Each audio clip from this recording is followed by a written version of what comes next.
hear our guest speakers. Welcome all and thank you. Thank you, Miss Gina. Yes, before I turn over to our first speaker this afternoon, I would like first to share with you some webinar house rules. I'll just share my screen.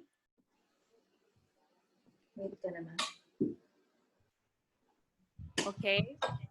So just a few webinar house rules because we're all, I think, first timers, or not really first timers, but at least new into the platform. So just a reminder for everyone to please make sure that your Zoom account shows your organization and your name, or just even your name if you're just an individual. So participants will be automatically muted upon entry at the Zoom meeting room, right? And then, so the webinar moderator will start the event after the 5-minute grace period. So we're now starting our program.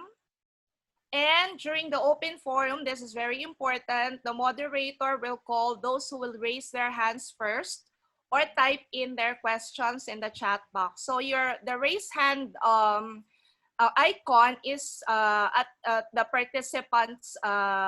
You click on the participants and you will see that raise hand icon. And then if you're asking for some reactions, just click on reactions at the very bottom of your screen, and you will see this icon, clapping of hands or thumbs up sign. You can also use the thumbs up sign in the icon where under the participants box. So please remember that, so that we will not be rowdy during our open forum. So, and then we begin our program. So the program, just a quick overview. So a rundown of our program. So we are doing now the welcome remarks is done by Miss Gina. And then the first topic will be discussed by Her Excellency Ambassador Ibete Fernandez Hernandez. And then after that, after 15 to 20 minutes of our discussion, we will proceed with topic 2, observations and insights into Cuba's healthcare system in response to COVID-19, care of our first medical scholar, Ms. Justine Domdom. And then we will be having, or I will be introducing the 2020 PhilCuba medical scholar, and then a message from her, Ms. Malaya Torzar. And then for topic 3, we will be calling Dr. Ramon P. Paterno for the responding to the COVID-19 pandemic here in the Philippines. So, and then we will be having like a 30 to 40-minute open forum, and then final words from speakers and closing message from our president, Dr. Francisco Namenso, and then the wrap up of the webinar. So that will be our program for today.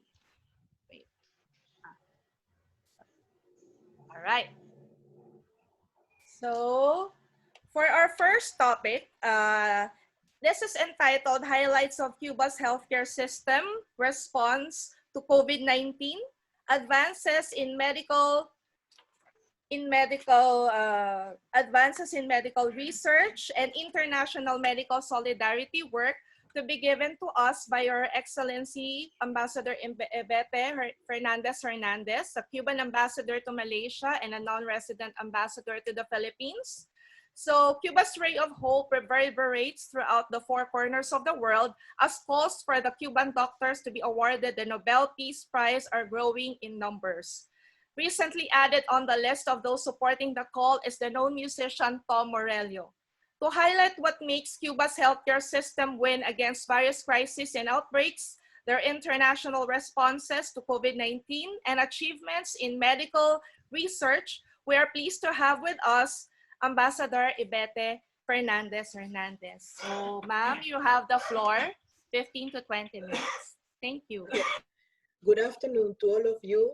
I'm really very, very happy to see you all after all those months without being in Philippines.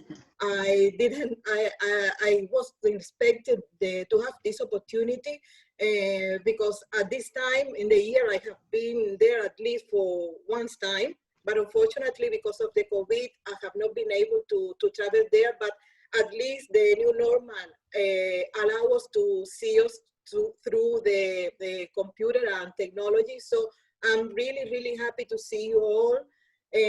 First of all, I would like to express again my condolences for the passing of our dear Mercedes, who was with us for many times, working very hard for the solidarity between the Cuba and the Philippines, and at the same time to acknowledge the work that he did. Also, I would like to pass my condolences to all the families that have lost their relatives in the Philippines because of the COVID-19 pandemic.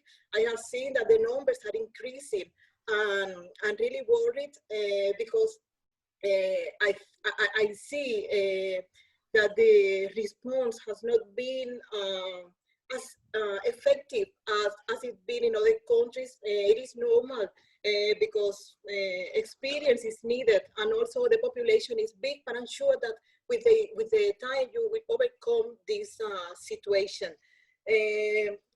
Thank you for allowing me to share with you what Cuba has been doing in the COVID-19 pandemic to fighting it.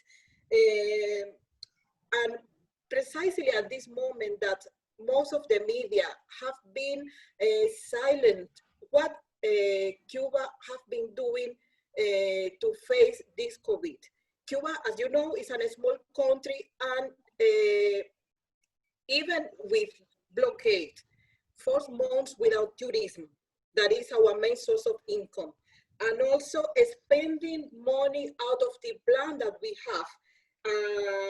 have been able to control the disease in the country, and also to continue giving our solidarity to other countries. This is something that is not, it's something to be proud, and it's something also that people should know, because being a small country, we have been able to give a response and also to share what we have. So thank you so much for the opportunity to let people know our work. As you know, solidarity and internationalism are values. I have a presentation. I will share it with you in the screen. I am going to go to the point, but before that, I would like to make some, how can I say, some history, if we can say so, or some content for the people that are not familiar with the work that Cuba have been doing in solidarity. I think it's important for the one that doesn't know, because solidarity doesn't appear yesterday or before yesterday. It's something that Cuba have been practicing for many, many years. So I want to introduce you in the topic, and then I will go straight to fighting of the COVID-19. Give me 1 minute to share the screen with you.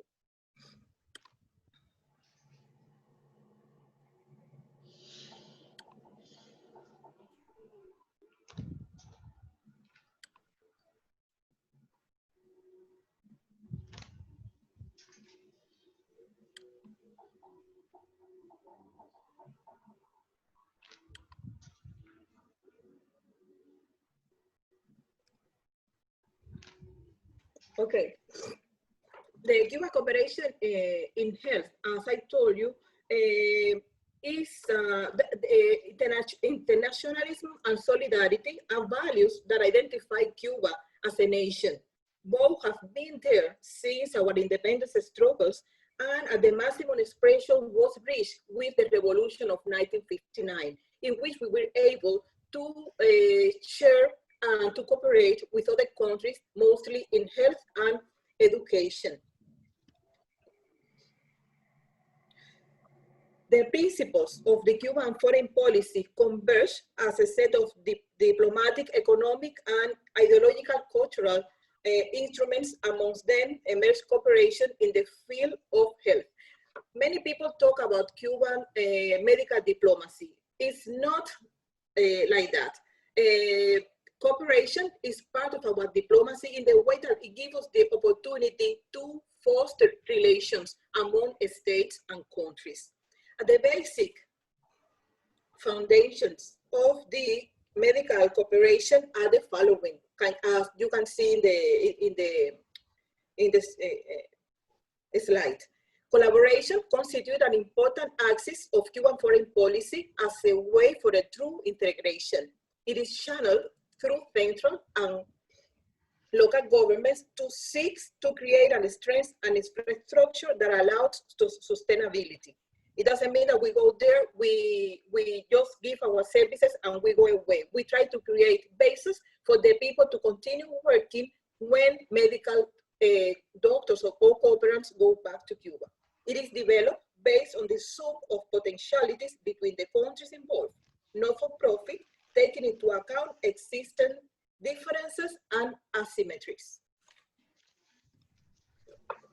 Health professionals and technicians who are primarily dedicated to primary care are sent to provide their services to the entire population without distinction of races, creeds, and ideology, without mixing in matters of internal policy and respecting the laws and customs of the countries where they're working.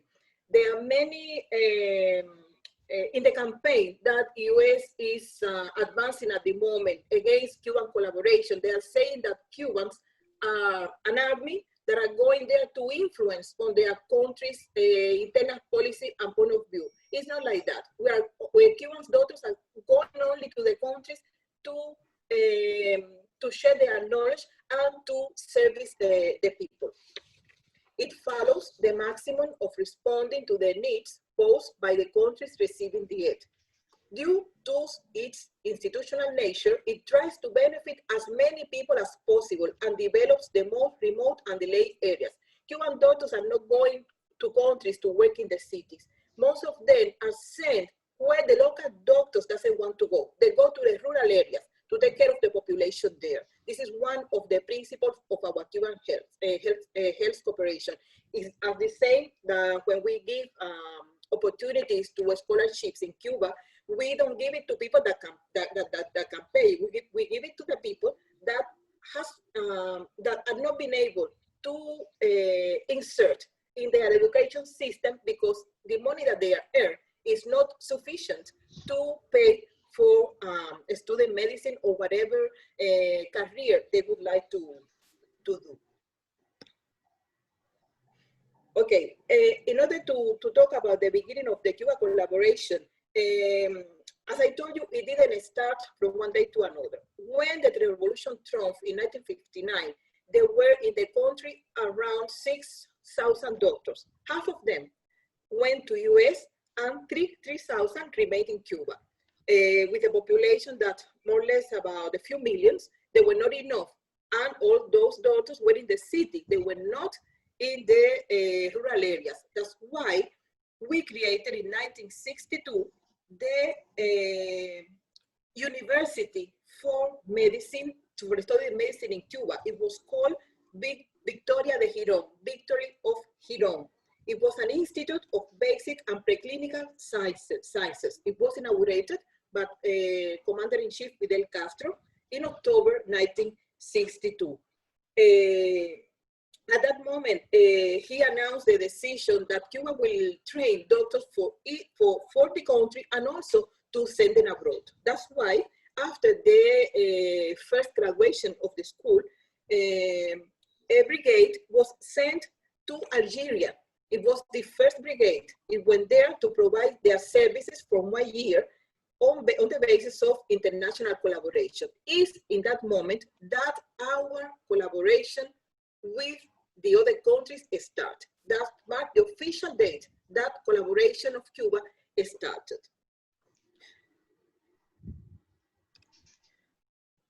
In 50 years of medical collaboration, we can identify two phases.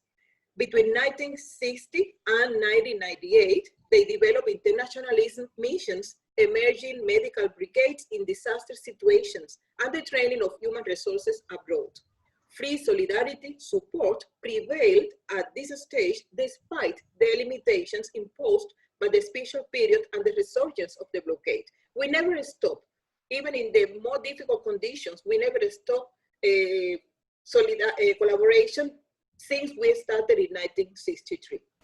It says there between 1960, because in the 60s, there were a brigade that was sent to emergent brigade. It was not as collaboration as such, but emergent brigade to Chile because there were some problems there.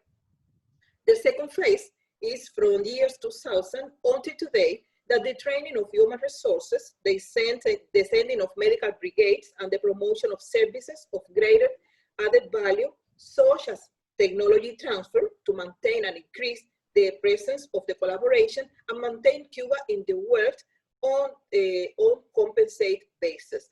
It means that collaboration has not been only giving health or training human resources. It also has been adjusted to the times that Cuba have been living. That's why biotechnology and transfer of technology also insert in the collaboration that Cuba give abroad. In those years of collaboration, there have been milestones in that cooperation. One of them was the establishment of the Comprehensive Health Program in 1998, the creation of the Latin American School of Medicine in 1999, and the creation of the Henry Reeve contingent in 2005. The establishment of the Comprehensive Health Program, it was following the hurricanes that affected the Central American and the Caribbean area. It was the hurricanes George and Mitch, and that program then it was extended to Africa and the Pacific. The program represents the projection of the wealth of the Cuban public health system.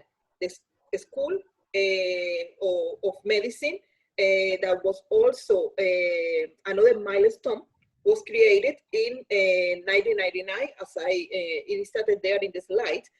Has graduated till present to 29,000 doctors. And the end of the academic year, we expect to, the past academic year, we graduated a student from 62 countries already. This school was conceived to train doctors for the countries of the comprehensive health programs and to extend the students to other regions in the world. It's because when we went to Central America, we sent our brigades, okay? The brigades finished. And then we said, well, how those populations are going to continue receiving medical treatment? It is needed that the people living in those communities, they can be trained. That's why the school appeared. We first with the students coming from those areas that started to study medicine in Havana in order to make the health system in those countries more sustainable. Also, the third milestone is the creation of the Henry Reeve Brigade in 2005 that was specialized in disaster and medical relief. This brigade appeared until after the hurricanes Katrina that affected the Louisiana, Mississippi, Alabama. Cuba created with a very good will, and we said to US government, we are able to send doctors to help to relieve the situation there, but of course, US government say, no, we don't need your help, and as a consequence, many people died because of the effects of the hurricane. But the Henry Reeve Brigade continued created, and after that, they faced a lot of disasters in different parts of the world since that time till the present. In Pakistan, for example, when the earthquake took place, and Indonesia, and some other countries. The medical, I want to point it out that the Henry Reeve name responds to a doctor from US that fight in the Cuban independence world against the Spanish colonial rule.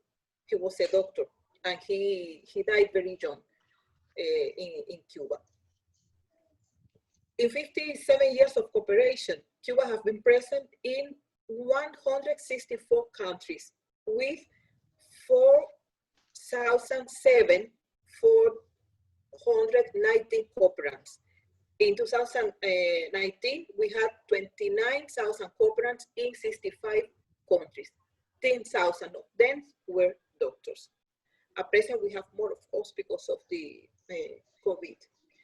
We can conclude that the collaboration of Cuba with other countries have been possible thanks to the development of our national health system. Both have grown up together. If Cuba hasn't developed a solid healthcare system, it has been impossible, even if we wanted to send doctors abroad, to continue training doctors. It is impossible because everything has been comprehensive. We have been able to develop our system, to send doctors abroad, to bring students to Cuba and to train them there, and to continue going to other countries to cooperate. Okay, Henry Reef Brigade won the award of the OMS WHO organization in year 2017 after they fought Ebola in Africa. It was a disease that we never had it in Cuba, but as we respond to the call of that international organization, and our brigade were there once more time.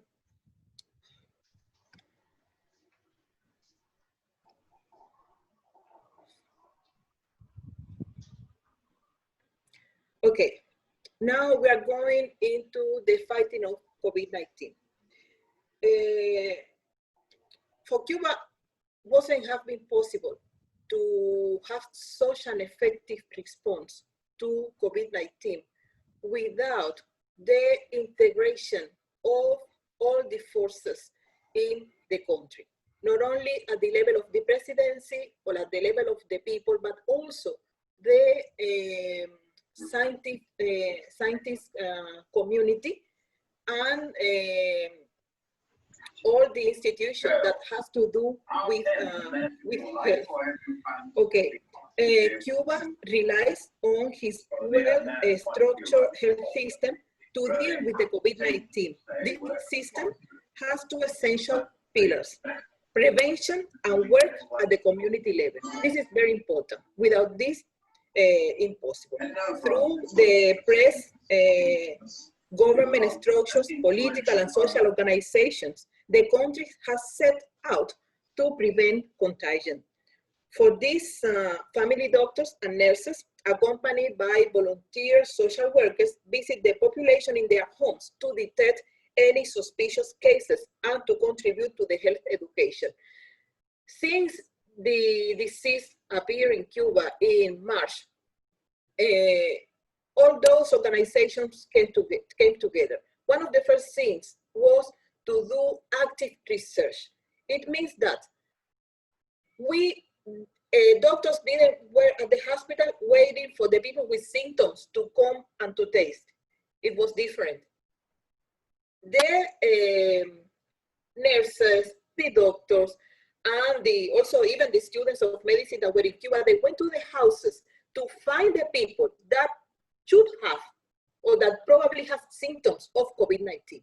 To those people who have the symptoms, they were bringing out to the houses to isolate it, to make the test and to see if they need treatment or no. This was one of the more important things, because if not, it has been out of control.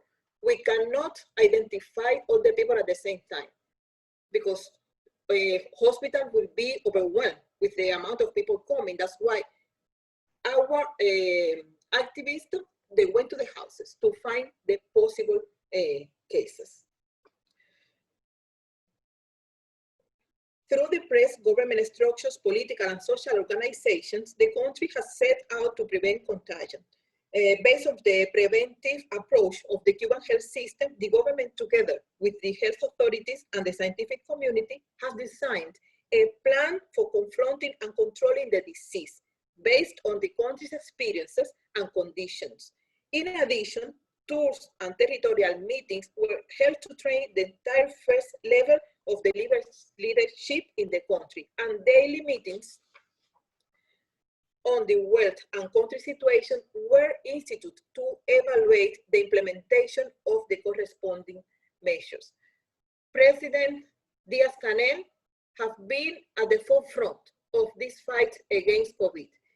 Every meeting, he has been sharing all of them. He has been there to know by himself firsthand what the situation is, to see where he has to put more effort to control.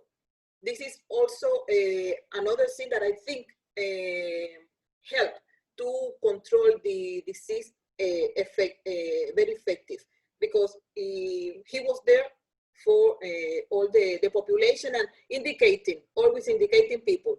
This is the way what we have to do. Also checking with the scientific community, having meetings apart to see what do we need to do at the precise moment of the disease, and to tell them what where the innovations in which they should work to for being more ready to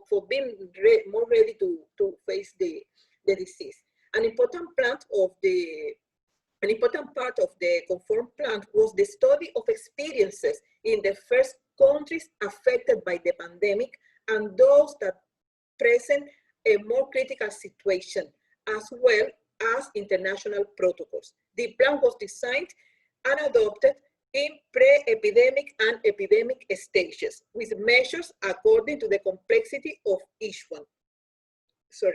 An exception factor for the confrontation that Cuba has planted in the pandemic lies in the investigation by the communities, which have been described as active because its essence lies in going out to look for the cases and not waiting for them to reach hospital, as I explained to you before. Cuba has not the answer in their hands for the pandemic. That's why at the very beginning, we started studying experiences and to follow with the protocols that other countries had. But with the advance of the disease and how the behavior in the Cuban population, we adopt our own protocols based, as I told you, as you know, in the prevention side, because prevention is one of the bases of our health system. So it means that all the innovation in drugs, all the innovation in equipment will be addressed to prevent that the people affected with the virus will went to the worst conditions. That's why the work was comprehensive among all the forces and structures that I mentioned to you. Today, as of today, Cuba accumulates 2,445 cases.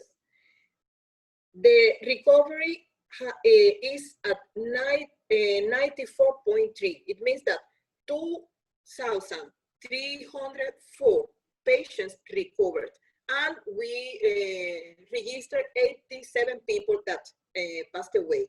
At the moment, we have 52 active cases. 246 patients are admitted to hospitals and clinic for epidemiological surveillance. Another 155 people are monitored in their homes from the primary health care. Everybody doesn't need to go to the hospital. The ones that are suspicious and were found in the active research that they should have the disease, if it's not severe, they can stay in their houses.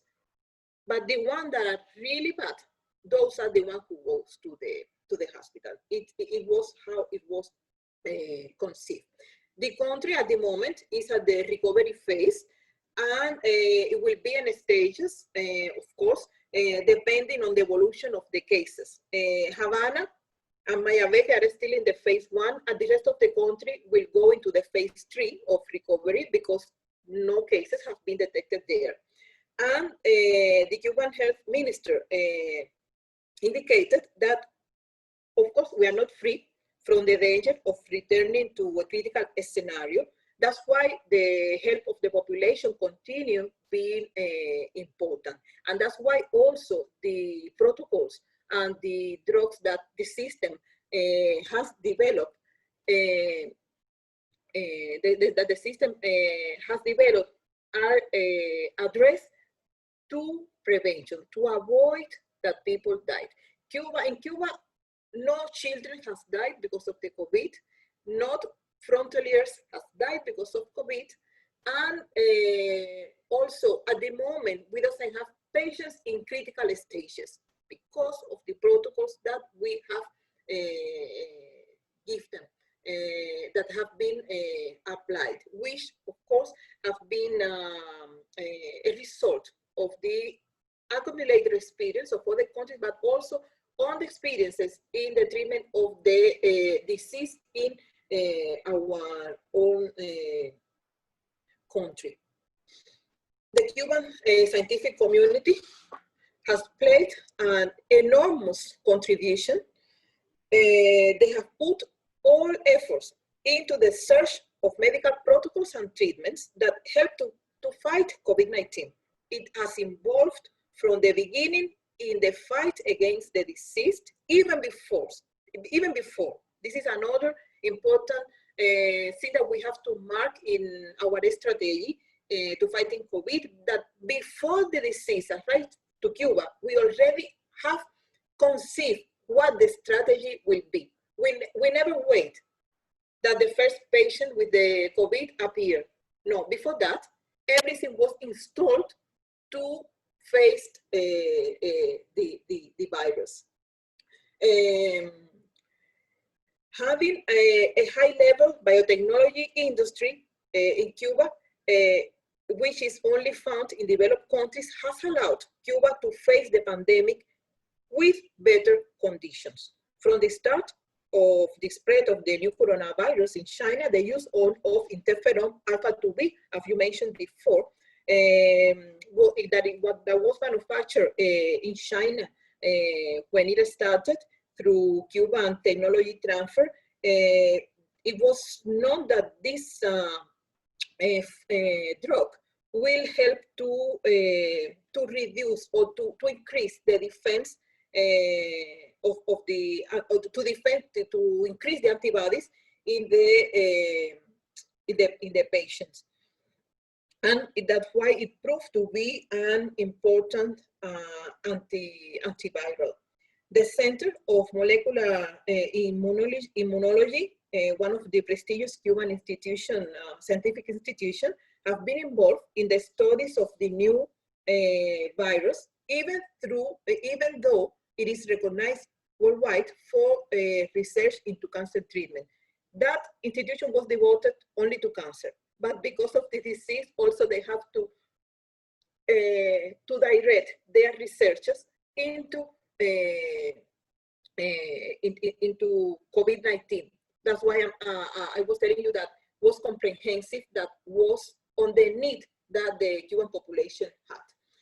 Research protocols are currently being developed with 3 Cuban products, one of which controls hyperinflammation, one of the phases of COVID-19 that cause the most harm to patients. The other is that drug that have been incorporated in the protocol used to treat anemia in patients with kidney failure and to favor oxygenation. And a third research protocol with a molecule that will regenerate damaged tissues in the lung. You know that the COVID-19 affect badly the lungs. It causes failure on there. In the joint effort of Cuban scientific institutions to confront COVID-19, the Immunosay Center managed to assemble a diagnostic system based on Suma technology to detect antibodies generated by the new coronavirus. Population studies with this technology will soon begin to be carried out in Cuba, which will allow the behavior of COVID-19 to be diagnosed with greater precision in population groups that are not contacts of suspects and to avoid possible contagion.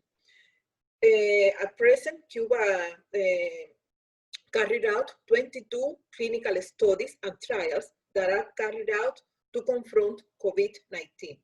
The Cuban protocols used for the treatment of the COVID-19 have been proven to be effective. Among its more important results are that no child or adolescent has died who, from the first moment of the epidemic, had a differentiated follow-up.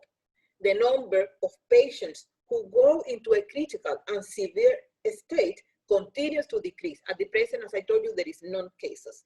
94% of the diagnosed patients in Cuba have already recovered, as I also mentioned to you. Cuban protocols have been nourished by the experience acquired by the medical brigades that have returned from facing the epidemic in other nations to make them better. On the request, Cuba had sent 43 medical brigades to 36 countries to help fighting COVID-19 epidemic, with more than 3,000 cooperants. The more recent country to receive Cuban help was Kenya yesterday. That brigade arrived to that country to support the efforts of the health authorities there to fight the COVID. That's what Cuba did to face the COVID-19. I highlight again the epidemiologic management, the organization of the services, and also the scientific gestion or management. There were a committee of innovation that was conceived for the preventive and therapeutic scenario. That's why they managed to develop all the drugs and protocols that we telling to you. We prepared all hospitals, all the institutions, and also to receive patients with COVID. We never were overwhelmed by the cases that arise, and that was the result of the active research of the population. And of course, all the laboratories to test people. It wasn't easy because, as I told you, there were spends that were not planified, that we will have to face it. And also because normally we planified under the basis of the incomes that we will receive from tourism. Imagine we have to close the country, we have to close the borders, we couldn't receive any more tourism, so no income. So we have to go to find to maximize the resources that we have for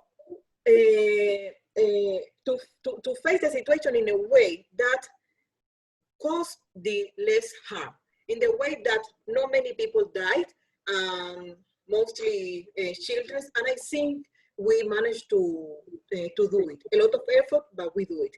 I want also to comment to you that, as you know, Cuba, and I mentioned at the beginning, Cuba has been blockaded for more than 60 years already, and not even in this juncture, U.S. relieved the blockade against Cuba. On the contrary, what U.S. did was to reinforce the blockade against Cuba. There were donations that couldn't arrive because when the donant wanted to hire a ship or a plane to bring it to Cuba, they refused the company, or the person was afraid that they will be punished by U.S. Laws. All the things that Cuba did, because they know that we doesn't export doctors, but we export medical services, and we send brigades to fight COVID to different countries. The way of payment should be maybe giving us resources that we need to face the situation in Cuba, or through whatever meaning. But they even call the countries not to accept Cuban help under the basis that Cuba is trafficking people. And they even dare to threaten all those governments not to accept the Cuban cooperants to give their services there. US government has gone so far in this obsession that presented a bill in the Congress to sanction countries that accept Cuba help on the basis that our country is trafficking people, something that we are zero, we don't accept that under any basis. Unquestionably, in the middle of the blockade, it becomes cumbersome for the purchase of the necessary material to combat COVID-19. There are nearby markets that we cannot access due to unilateral measures. And sometimes when we agree at the time of purchasing the products, we receive a negative response of the transport doesn't appear to move it. So you can see how difficult have been for us. But it can prove that Cuban government have never left behind their population, nobody in the population. Even in the more difficult situations, the health of a human being is the more important thing that government and Cuba has to take care of. Nonetheless, Cuba continues its efforts to seek the necessary resources to treat the pandemic where they exist, even if it is distant. The objective is to guarantee the resources for the present stage, although the prices of these products have risen due to their high demand, to which is added for Cuba the cost of the obstacles caused by the blockade. Only through collaboration will be possible to defeat the disease. It doesn't matter if the collaboration is south-south or north-south. What the disease has proved is that everybody was not ready to face it. And we need to take advantage of the knowledge that other country has, or the resources that other country has, to share it. Because at the end of the day, they are human beings, the ones who are dying, and we cannot we have to show solidarity. We cannot be egoist in this situation. You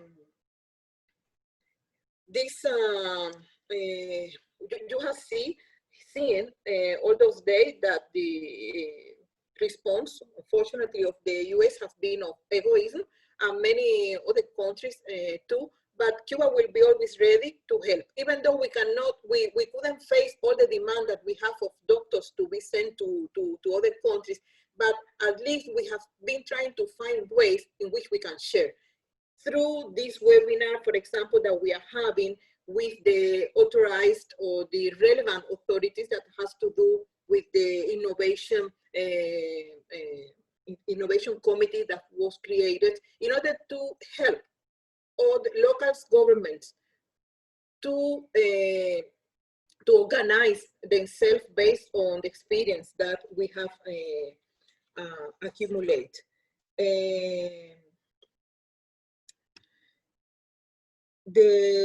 What affects the most to Cuba is the extraterritorial scope of the blockade, of course, but we will continue. We cannot stop because of the blockade, because we have never stopped. The proof is that we are here today. As Jofti mentioned before, there have been an increasing movement to requesting that the Cuban doctors will be awarded with the Nobel Prize.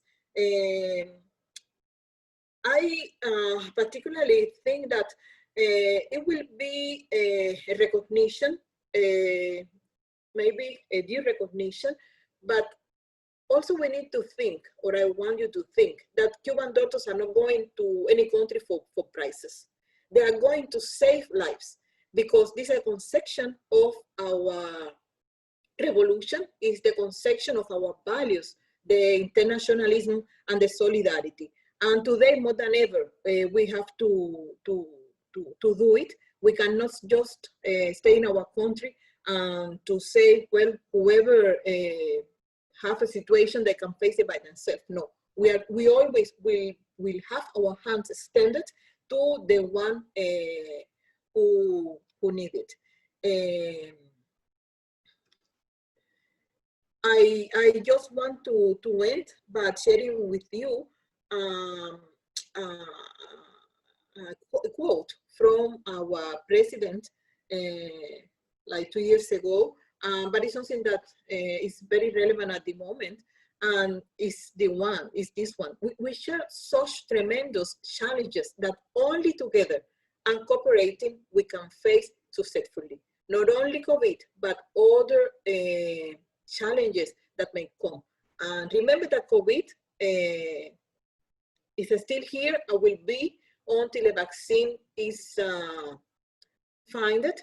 So we need to continue putting hands together and cooperating for the well-being of the human beings. Thank you so much for your attention.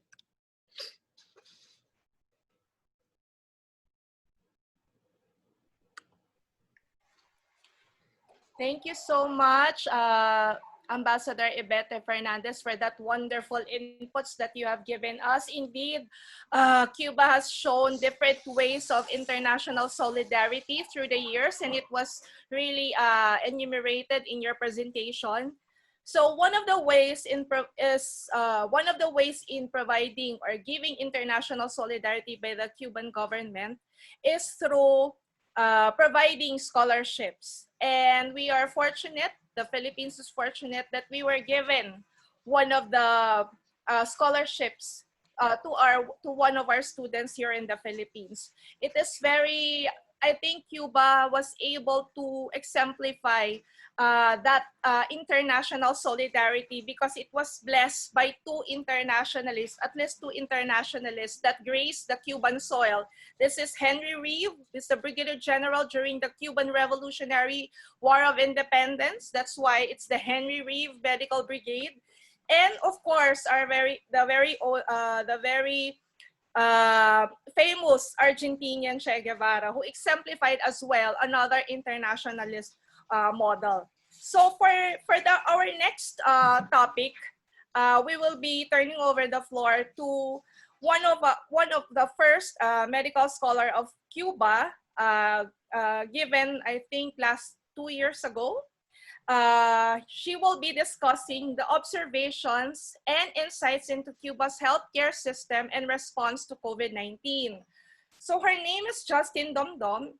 She's the PhilCuba's first medical scholar, currently in her second year at the Escuela Latinoamericana de Medicina, or ELAM, in Havana, Cuba.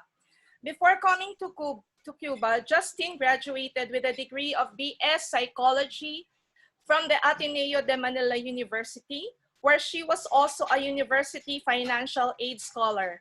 During her final years of study, she worked as the Advocacy and Campaigns Associate for the Development and Peace, Caritas Canada, or DNP, and a Research and Policy Associate for the Rural Poor Institute for Land and Human Rights, or RIGHTS, and the Kalusan para sa Reformang Agrario at Katarungang Panlipunan, or Katarungan. Working for DNP, she strategized and implemented campaigns, research, and organizing work for our grassroots partners towards advocating for land and shelter rights of Super Typhoon Yolanda survivors under the banner of Community of Yolanda Survivors and Partners. Her work involved drafting campaign and policy papers, research documentation, campaigning, organizing, and as a volunteer of Rights Katarungan, she assisted with media campaign, research and documentation, land rights cases in different provinces, including Quezon, Iloilo, Leyte, and Davao. Her first year stay in Cuba were filled with academic endeavors and achievements. During her pre-medical year, she was awarded the first place or Premio Relevante for her painting on the theme of violence against women. She also won first place for her research in Jornada Estudiantil entitled Teoría de Representación Social y Salud Pública en Cuba, or the Social Representations Theory and Public Health in Cuba, under the category Medicina y Sociedad. Justine and I share the same research interest, which is the natural and traditional medicine for the treatment of chronic diseases in the Philippines. Please help me welcome Miss Justine Domdom. Hi, everybody. Before I start, can you hear me fine? Yeah. Before I start, I'd like to say hi to all my comrades. I miss you so much. I'm always worried about you all. I hope you're safe. And Ambassador Yvette, it's really good to see you. Thank you for that wonderful talk. I will talk about more in detail about these national health policies and also observations from the ground that I have made over the past month of this COVID response. So as Ambassador Rebecca said, the COVID response started even before the first cases of COVID arrived in Cuba. So as early as January, the Cuban Council of Ministers had crafted the National Prevention Plan after the World Health Organization announced a state of international emergency due to the outbreak. Initially, this preventive plan involved measures to avoid the risk of the introduction and dissemination of COVID throughout the island. This includes tightening of security measures in the airport and seaports, control of travels, and protection and epidemiological monitoring of Cubans who carry out international missions in other countries. Training medical staff here in Cuba, preparing medical and quarantine facilities, and informing the public about symptoms and precautions. Now, in March, when the first 3 cases of COVID-19 reached the island, the government was swift to mobilize medical students to a day-to-day community survey to check on every family and to check for symptoms of respiratory ailment. So, like the students from first year, as early as first year, medical students were mobilized to go to every house, to every family to check on them. We would ask questions like, how many people are living here? How are you feeling today? Just make sure that like nobody has fever, nobody has respiratory illness and stuff like that. And yeah, that would go on for more than a month at the initial stages of COVID response. Education and media campaign was also intensified and very effective, and very important to this as well was the presence of the community doctors in the community itself. They're very much integrated, and we can see this as in our training, because as early as first year, we are taught how to talk to people and give mini health lectures and demonstrations. So very early on, it has been inculcated in us that part of our work as future doctors involves educating the community. And you see how important this is in times of the pandemic, because not only was it just the piece of the community surveys that played an important role in checking for early symptoms, but also in educating every family, every member of the community on COVID symptoms and precautions. When the cases started rising, the government tightened the measures in place, first by ban on tourist arrivals, lockdown for vulnerable people, provision for home working, reassignment of workers to priority tasks, employment protection, and social assistance. I especially admire their care for vulnerable groups like the elderly, because apart from the extra vigilance that they put in their care to older people, they actually mobilize young people to stay with those elderly who are living alone, just to make sure that their needs are met, that they don't have to go outside to buy food, that they're not at risk. It's the solidarity within the community is really touching and amazing. It never ceases to amaze.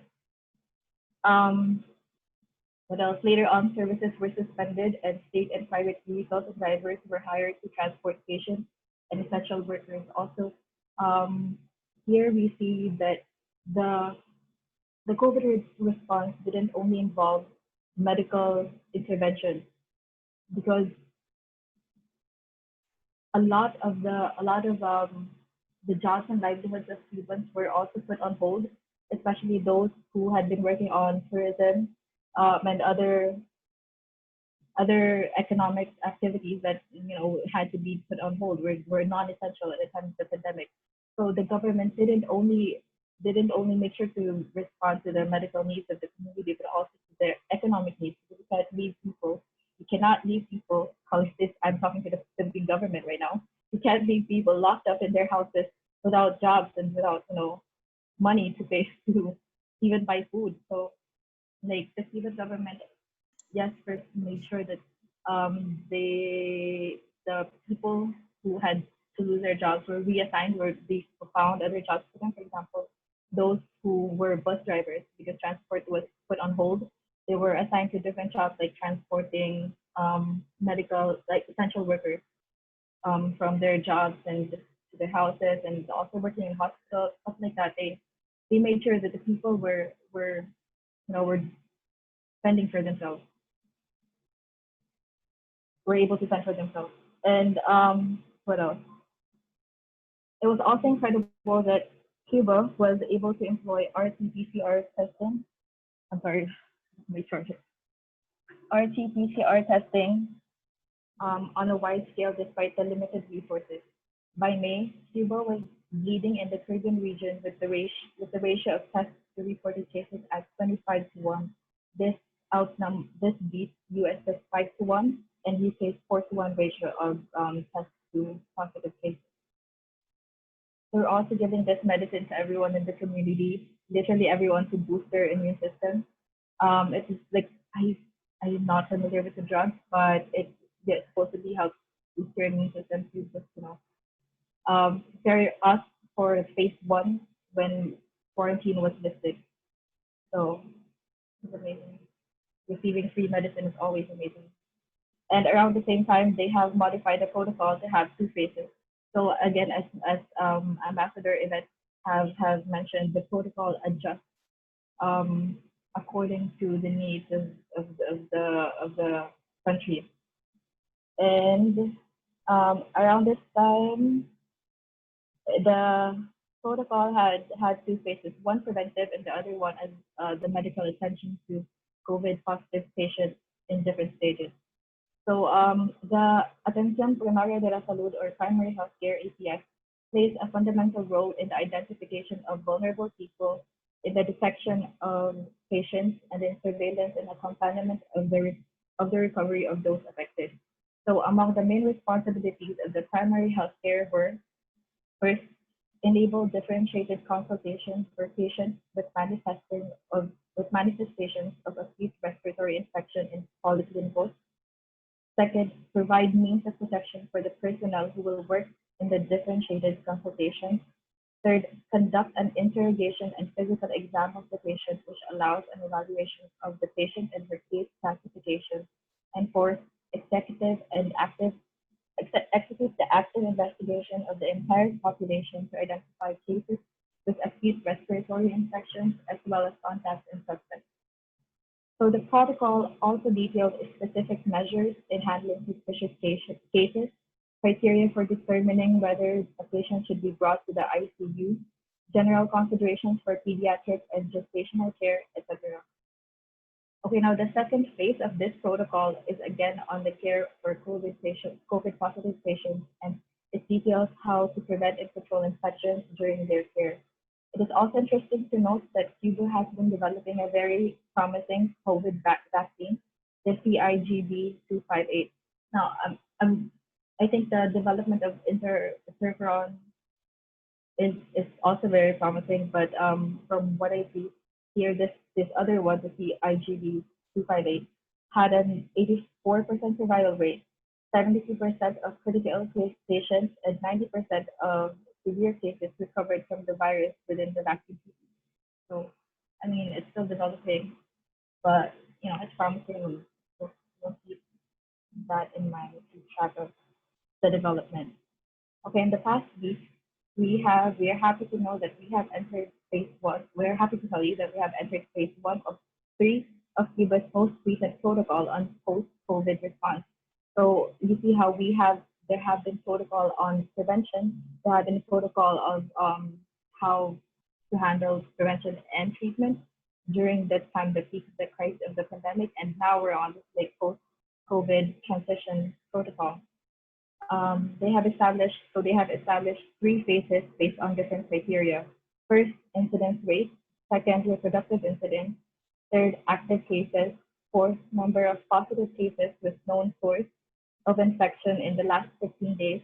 And fifth, events of local transmission.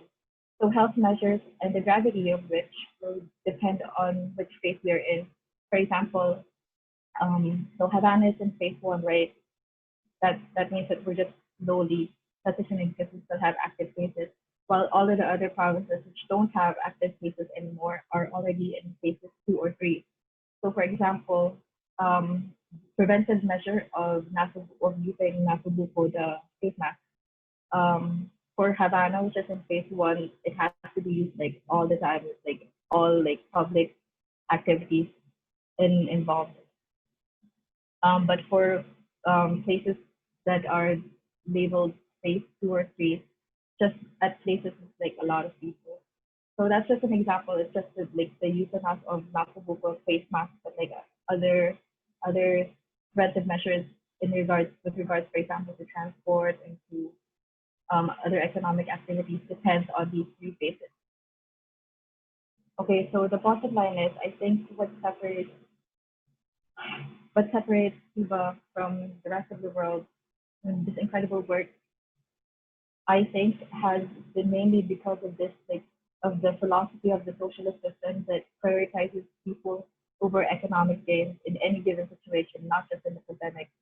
And also the political willingness of the Cuban government to enable social structures and mobilize intersectoral coordination to respond to COVID is amazing. It's mind-blowing. You see national policies really being enacted on the ground because they have these actual functioning political entities to ensure that the community is serviced. This is apart from, you know, the what we have established earlier, that the Cuban health care system is really, you know, world class. So apart from that fact, they have other political, social structures that help enable, you know, an effective and efficient response towards COVID. So yeah, that's it. That has been helpful. Thanks, Justin. So thank you so much for your sharing of the Cuban, your observation as a student and your observations also of the protocols and responses of government on Cuba's response to COVID-19. So we are proceeding with the program this afternoon. I'll be introducing to you our 2020 PhilCuba medical scholar. So Malaya Turzar graduated from the Polytechnic University of the Philippines with a degree in biology, for which she finished her thesis entitled, please bear with me, this is long, Delaying Physiological Changes in Fresh-Cut Carica Papaya Using Sulfated Polysaccharide Extracted from Sargassum Aquifolium as Component for Edible Coating. Perhaps Justin can understand that and perhaps she can expound on it. But during her stay in college, she was a consistent student leader. She was the VP for Finance in the Society of Biology Students, PUP, and Vice President for Finance and Marketing in the College of Science Student Council for 2 consecutive years. And her leadership as president of the Biology Majors Alliance of the Philippines, where she headed the annual biology summit entitled Biology for the People, organized an outreach program along with organization's executive board called BioRelate, where students of Tranca Elementary School and San Roque Elementary School were introduced in the field of biology. She also volunteered in Red Cross and received training from the Life Saving and Summer Safety Institute program. Also a volunteer of the Alliance of Concerned Truck Owners and Organizations in organizing and addressing membership concerns. May I please call on Ms. Malaya Torzar for her message. Hi everyone, good afternoon. So to start, I would like to ask if everyone can hear me. Yes, yes, Okay. Just okay. So I've never actually made this speech before, so I would like to start this by sharing a short story with you. For a little while after graduating, I was hired by a BPO company. As a call center agent, we were offered privileges and benefits, one of which is a healthcare card, or what is commonly known as an HMO card. It would take out 500 pesos to 1,000 pesos from our 13,000 basic salary per additional dependent you register. It wasn't a very popular option. My co-employees would usually say that they won't be accepting that deal because if they do enlist their family, it would leave them with an income only to pay their rent, bills, and not at all covering their daily needs. It was a benefit option, but still they were left with no choice. This is only one of the many proofs that healthcare is a privilege in our country. And we're talking about people who have regular monthly income. What about those who are still on job orders? Those who all rely on harvest? And those dependent on their hourly and daily wages? Who even gives them the option of securing and ensuring their health? These are the very same people that for the longest time have been neglected by our country's healthcare system. These are the same people who are afraid to even set foot in a hospital, fearing both death and debt. Health should never be a privilege. With what little I know about Cuba, despite not being among the economic giants, Cuba still manages to be atop in the medical field. The nation prioritizes a healthcare system that allows access to everyone. In local parlance, kita nyo na, kaya naman pala eh. Or in English, see, it can be done. Of course, we do recognize the efforts of those few who have institutionalized systems and policies that would be effective and could be effective in taking care of everyone's health and well-being. But it takes one good government to make it happen. There are a lot of medical and non-medical practices that we can adapt from Cuba that would surely benefit our nation's people. And on that note, I would like to thank first and foremost the Philippines-Cuba Solidarity for opening a door of opportunity for an aspiring doctor like me. To the Cuban government and Escuela Latino America de Medicina for allowing me to be part of an inspiring medical practice, and most especially for enabling me to be an agent of change in my home country. And last but most definitely not the least, to my family, friends, and organizations for the encouragement and all the support that you have provided. I look forward to learning a lot in my 6 year stay in Cuba, not only in the medical field, but also in the communal way of life. When I return, I hope to further contribute to the social activism in this country with all of you in our common pursuit for social justice. Thank you. Hi. Bye-bye.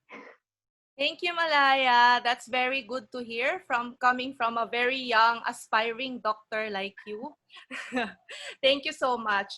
And we are, of course, very hopeful that, like Justin, you will be able to really come back here with all the learnings from Cuba.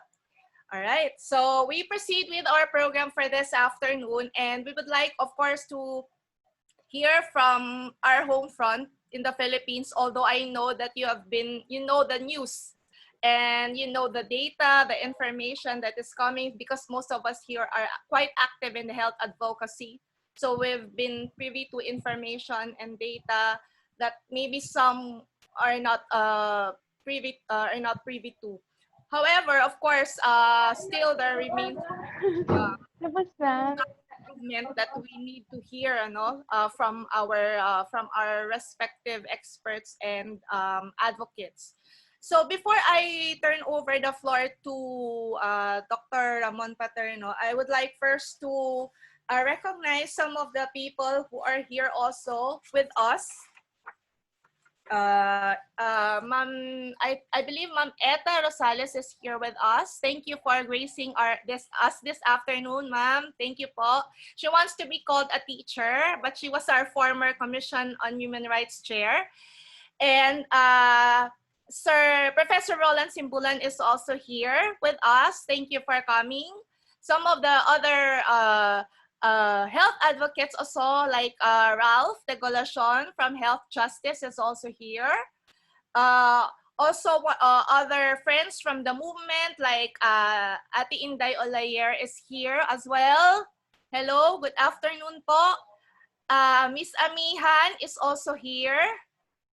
Sir Ed Tadem, I forgot to mention him a while ago. He's also a former professor and currently the convener at CIDS, University of the Philippines. So who else? Later I will mention you again or recognize you again. So for our last speaker for this afternoon, and certainly not the least, we'll be hearing about responding to the COVID-19 pandemic in the Philippines. Still health for all. And of course, we all know that Cuba has been that really expert on health for all because they have been implementing that since the early 1970s. Dr. Ramon P. Paterno is a medical doctor who have been with the Universal Healthcare Study Group for many years and which pioneered and promoted the concept of universal healthcare in the Philippine setting. He is president of the Philippine Academic Society of Community Medicine and former research faculty of the National Institute of Health at the University of the Philippines in Manila. He spent 12 years as a primary healthcare practitioner in the mountainous regions of the Cordilleras. So Dr. Butching, as we fondly call him, is also active in our work at Social Watch Philippines Alternative Budget Initiative Health Cluster. And Dr. Butching was also the one who referred me to become a student at the University of the Philippines, Manila College of Public Health. So without further ado, please let us all welcome Dr. Butching Paterno.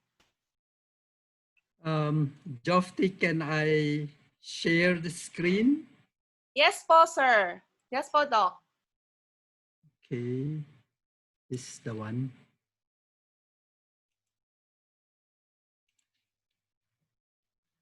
Sorry. Okay.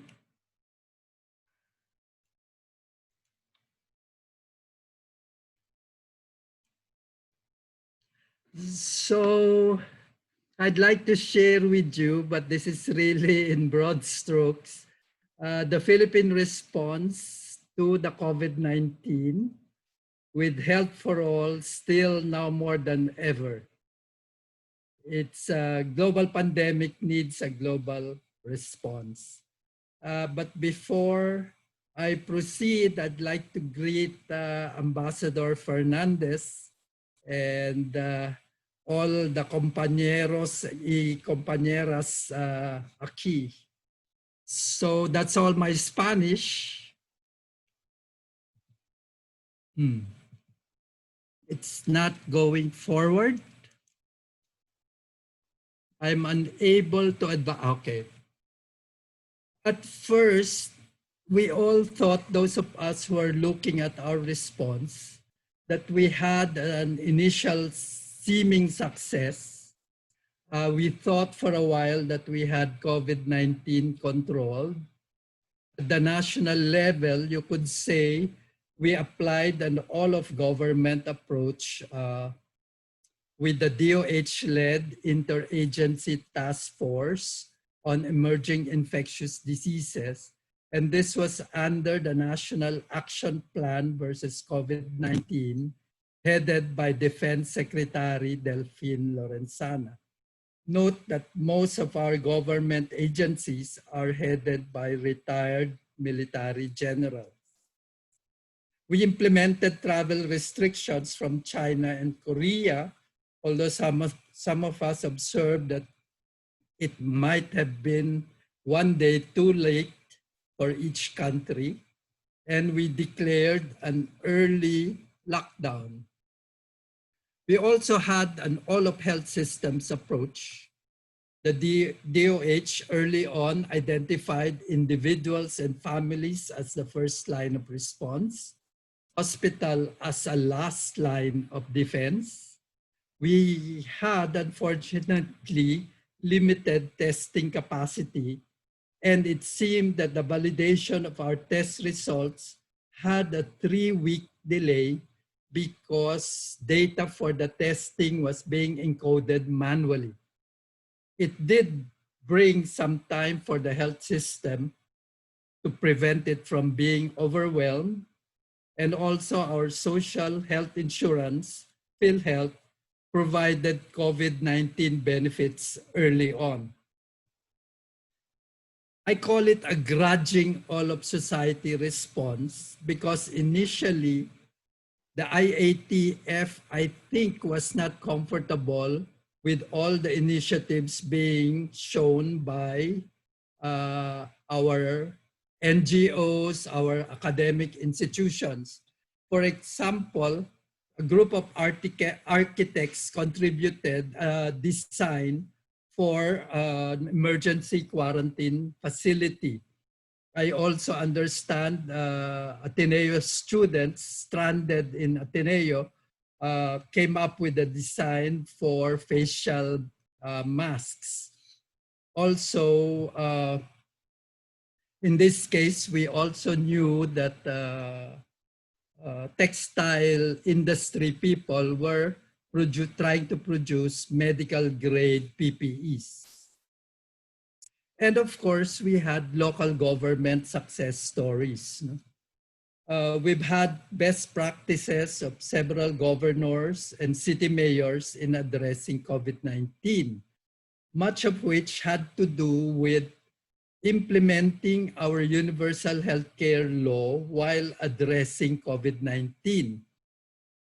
One of their common lesson is that good governance is key, expressed through expanded provincial or city health board.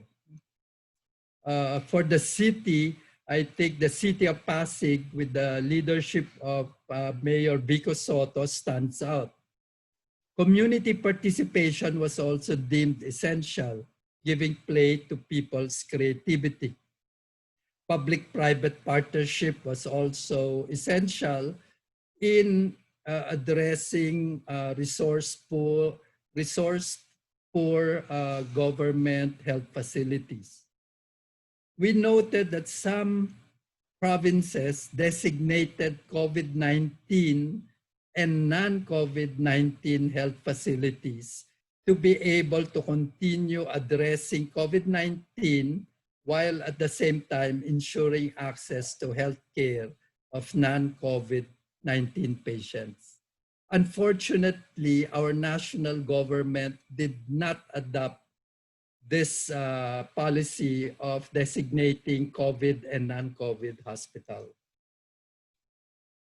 Continuing with local government success stories, one lesson also was real-time health information for decision-making. Successful provinces had province-wide health information system. Unfortunately, at the national level, we don't have a real-time information system. Because of this, these provinces were able to do testing, tracing, isolation, and treatment, which apparently at the national level were having a hard time. Successful local governments also invested in needed health human resource. Provinces had the capacity to reallocate resources to address socioeconomic needs.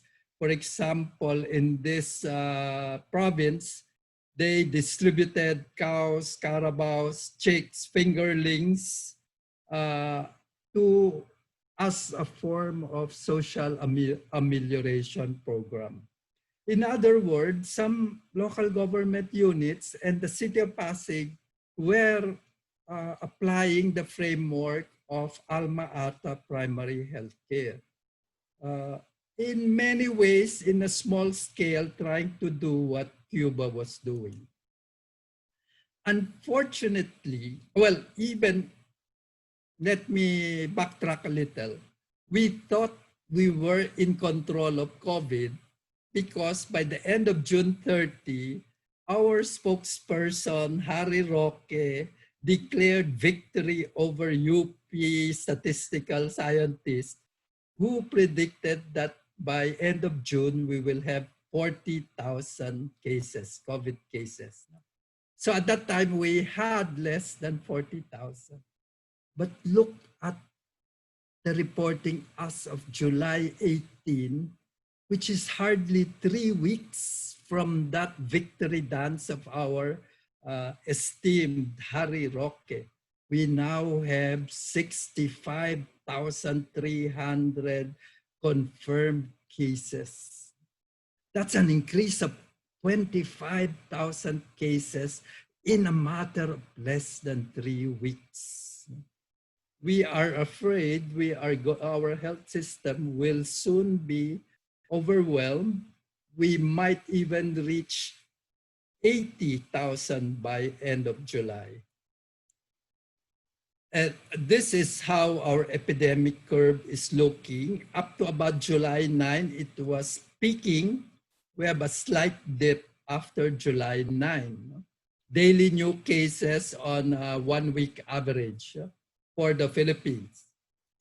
Unfortunately, our Secretary of Health is claiming that we have successfully flattened the curve since April.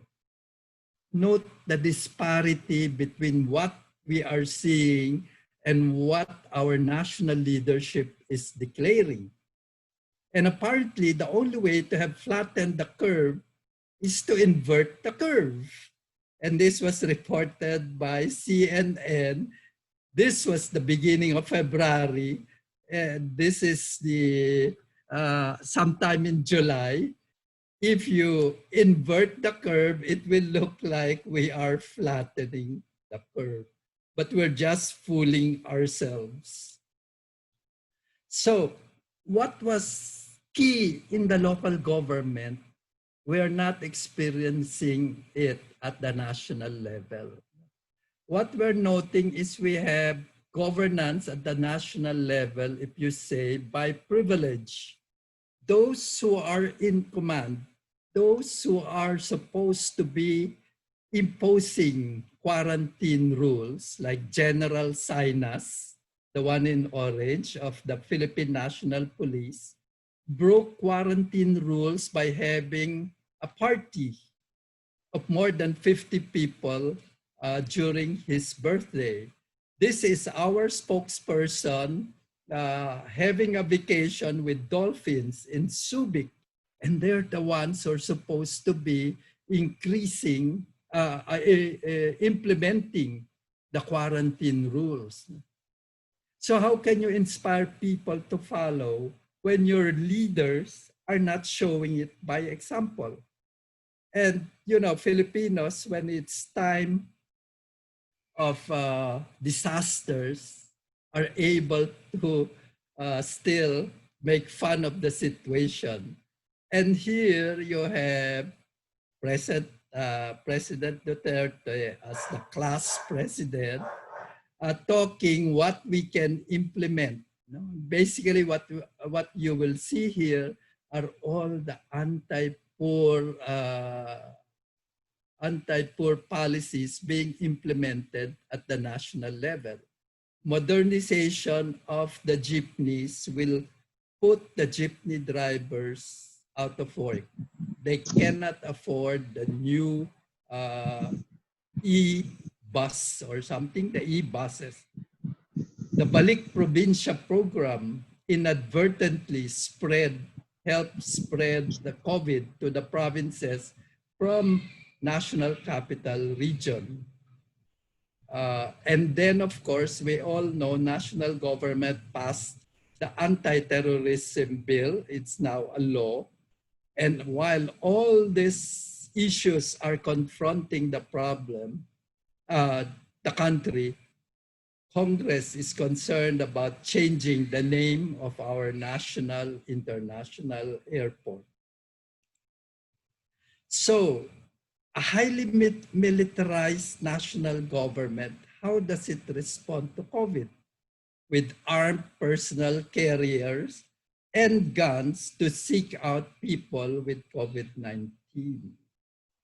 If you will see, in contrast to Cuba, I think this is the one major difference. We have such great social disparity in our country that will make it very difficult for us to contain COVID. While Cuba had a social revolution and there is no great disparity between families, so they have better chances of surviving a COVID pandemic. Here, this became such an ironic statement. Cops will go house to house in search of mild asymptomatic COVID-19 patients. How on earth are you going to identify asymptomatic COVID-19 patients? Precisely because they don't have any symptoms.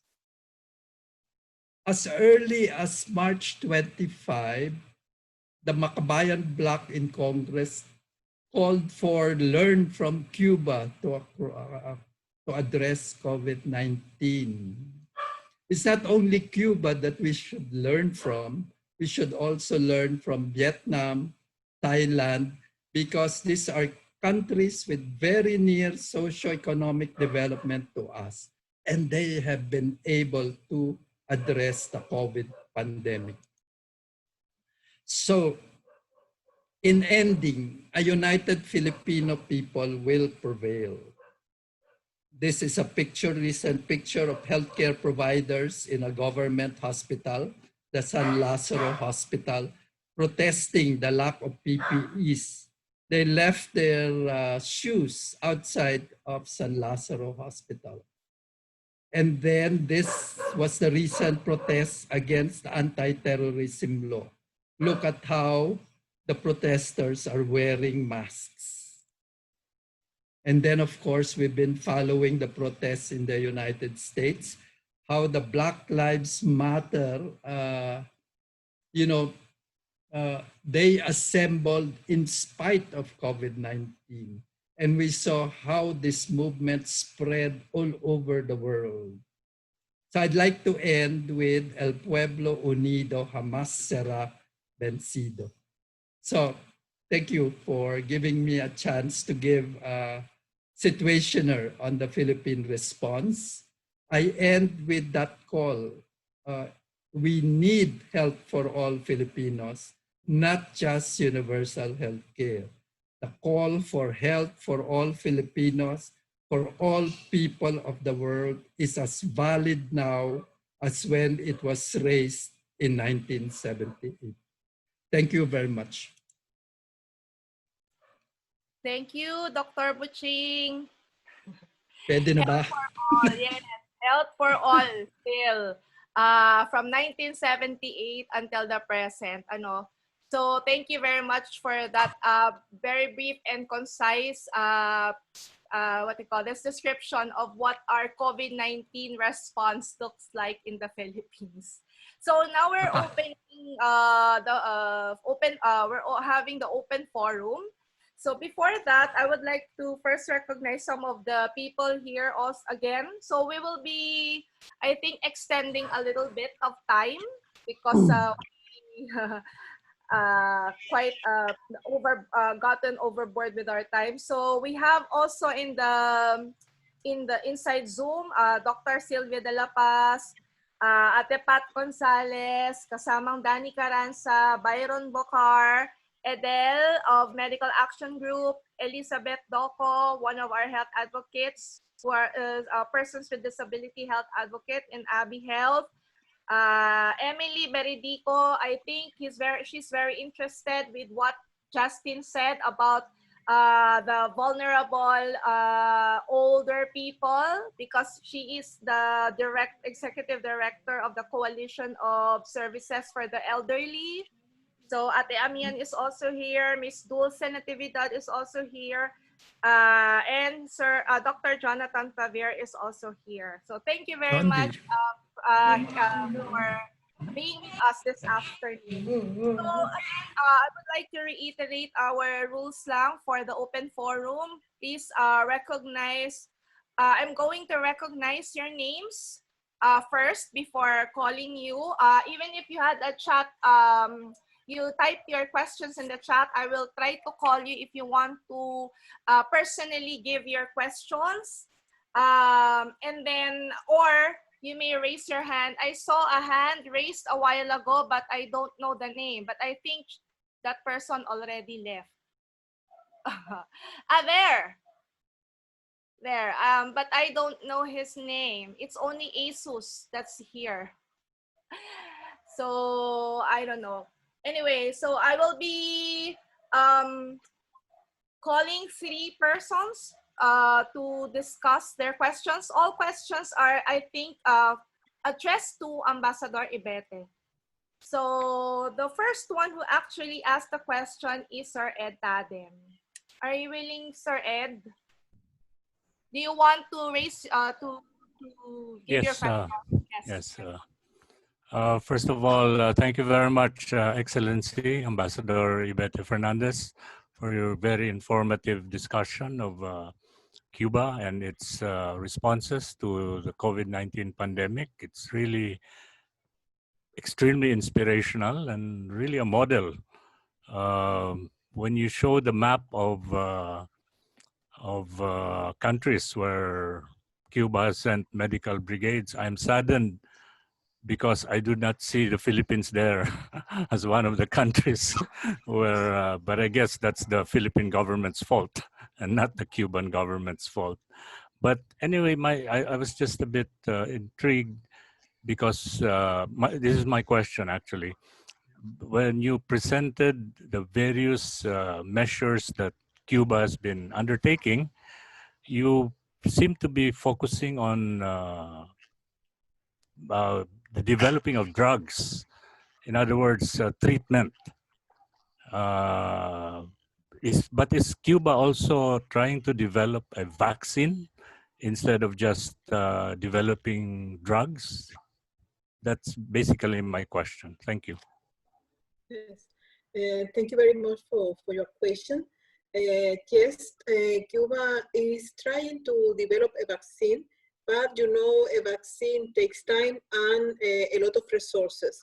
So in the meantime, we are dealing to develop some drugs that can improve the quality of the patients suffering for the virus of COVID-19.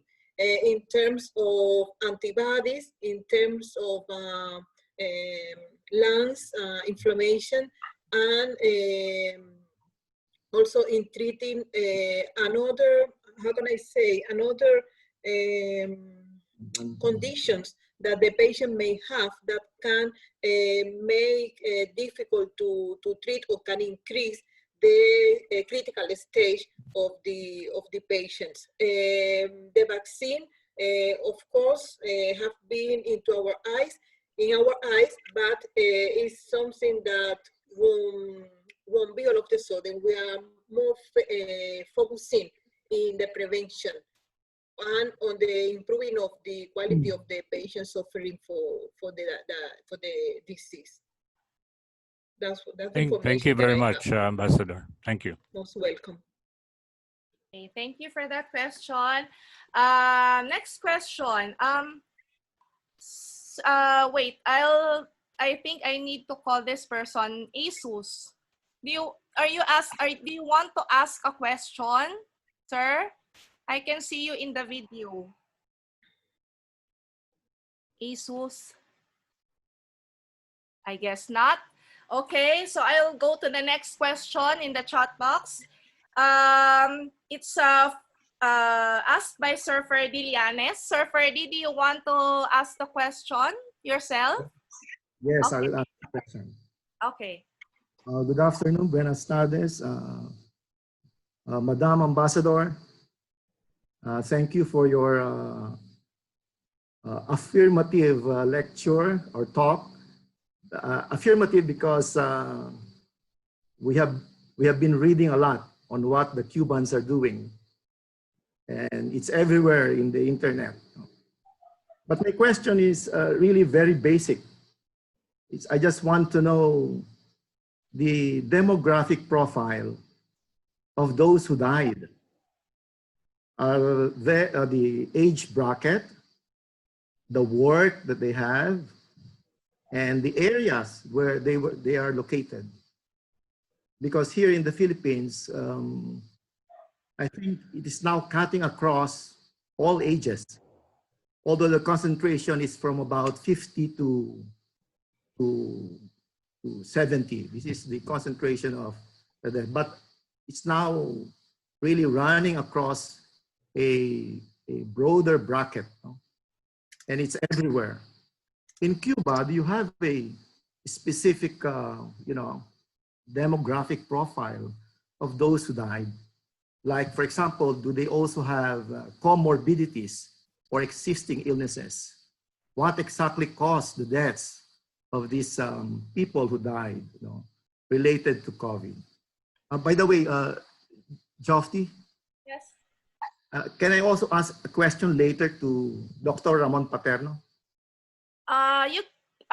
If you want, you can ask now the question so that Okay. you can. Okay. So that's my only question to Ambassador Fernandez. Thank The other question I'd like to address to Dr. Ramon Paterno. Most of us here have so many theories and readings on what may be the problem with our own government's strategy. If you read our Facebook post, we have been ranting all this time, pointing out what we see as blind spots, but we can seem to exactly pinpoint where are they going wrong? What is wrong? Why are they failing? Can you pinpoint from your end what you see to be the reasons why we are not flattening the curve? Of course, we know it's really inappropriate to have military people there, but do you have more precise, things or actions to point out about what they are doing? What is wrong with the government program? We are also testing. We are also, I think we are beginning to mass test. Pero, we are at a loss. Saan ba sila nagkakamali? That's my question to Dr. Paterno. Maybe we can go to Ambassador Fernandez. Okay. Thank you, sir, for the Ambassador Imbete. You may answer. Yes, thank you for your question. I don't really have a profile as such of the people that passed away, but as for information that I have been reading, I know that most of the people that passed away, they were all people that has a previous condition, and mainly that condition was related to diabetes, for example, and lung diseases like pneumonia or things like that. Most of the people that passed away, that they were old, it was because of a outbreak that happened in elder institution, that because of the people working there didn't took the appropriate measures, they infected those old people. Since the very beginning, the government has tried that everybody get conscious of how dangerous the virus is. But unfortunately, not everybody has the same perception of that danger, and are people that dare to go out without wearing the mask, without taking the measures that they should take, and that's why they are infected. other sector that were affected was the children. In our case, I was very worried because every day at the beginning of the disease of the virus that came to Cuba, every day there were news about children that were infected, even children with 2 months old, 6 months old, and we said, "Oh my goodness, what is happening?" But it's because the people lost the perception of the danger that the virus posed. Those were the sectors that they were the more affected, and. In the province, as I told you, have been Havana and Villa Clara. Villa Clara was the wave when the elder house were situated, and Havana, because you know it's the more populated city, and there are people that just go out without doing anything without taking measures, and they are affecting the others. That's what we identified in our case of the population. Always people with a base disease, like diabetes, like lung disease, elders, and children that were the more affected. Also, in our case, they affect all, but the most elder and children. But no children died. Thank you. Can I ask just a small question, a related question? Yes, yes. Did COVID come from outside Cuba? I mean, yes. from Yes, from... in our case, it started in Santi Espiritus because of an Italian couple that came for holidays. They were accommodated in a house, spending their time in Cuba, and the outbreak started there in Santi Espiritus in a house by Italians. Thank you very much. Most welcome. Thank you, madam. Doc Buching, unmute yourself po. Mute. Regarding the question of where are we failing, there is a deep answer, and there is, I think, a shorter answer. The deep problem is our health system has basically been underfunded. It's a hospital-centric health system that traditionally has been weak on public health and fragmented by devolution. Except that we are also seeing now na local government, certain provinces with enlightened governors and chartered cities with enlightened mayors seem to be able to make it work. So, and then of course what we said, we've always had growth, but that growth that we've followed was non-inclusive growth. So in the urban area, we have large pockets of urban poor living in congested houses that it's impossible to do physical distancing. No, I think that is the general environment that we're working on. And some people are saying under a new normal, we cannot accept non-inclusive growth anymore. No? The short-term answer, one, DOH neglected testing. We had few test kits in the beginning, and it took a while for us to build up our capacity to test. But mass testing is useless if we don't have the capacity to trace. And I think that's where the DOH wasted the time saved. You know, the DOH did not ensure that the LGUs build up what Governor Cuomo said was an army of contact tracers. I think the DOH just presumed the LGUs will do it. They didn't give any guidelines on how to do it. They thought our barangay health workers could be the tracers. But if you notice, Baguio apparently has a successful contact tracing, but it's led by an ex-military who partners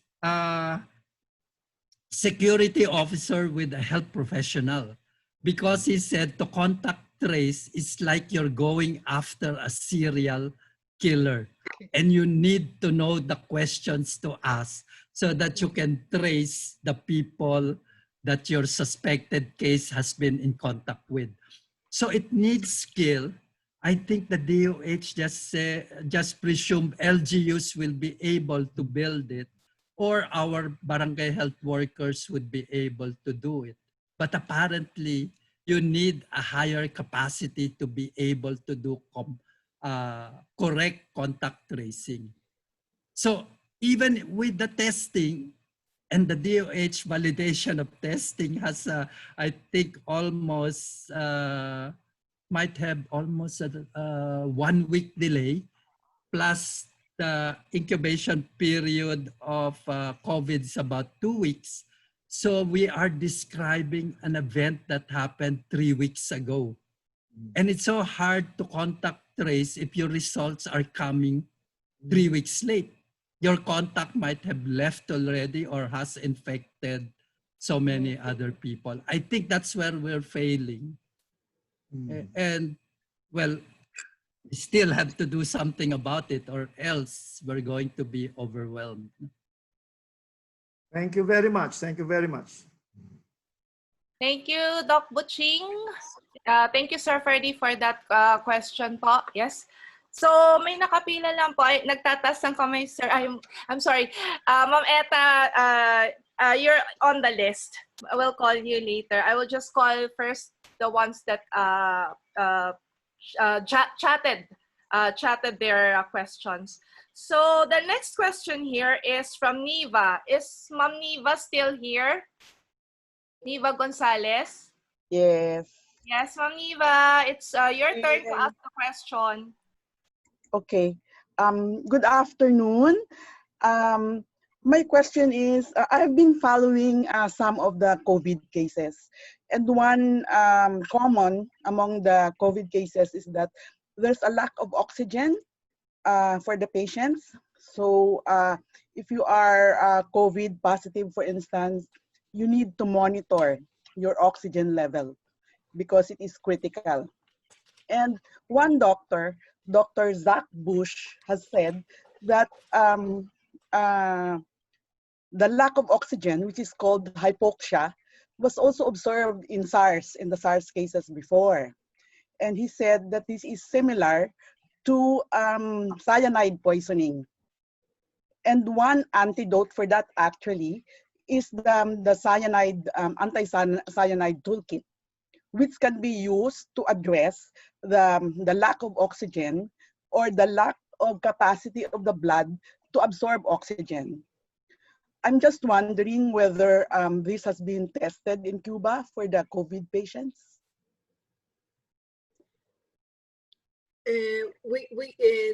What kind of drug? 1 hours from hours? You mean? He's saying it's the antidote for cyanide poisoning to address the lack of capacity of the blood to absorb oxygen. Yes, but for that lack of capacity to absorb oxygen, there is one drug that our scientists developed, and the name is itolizumab, to decrease the respiratory distress.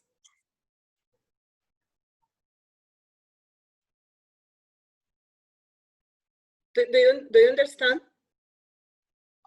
It was garbled actually. No, that one no. The sound was garbled. No, that one no. At least as far as I know. Okay. But yes. You said that the solution is the response is to reduce the respiratory stress or distress.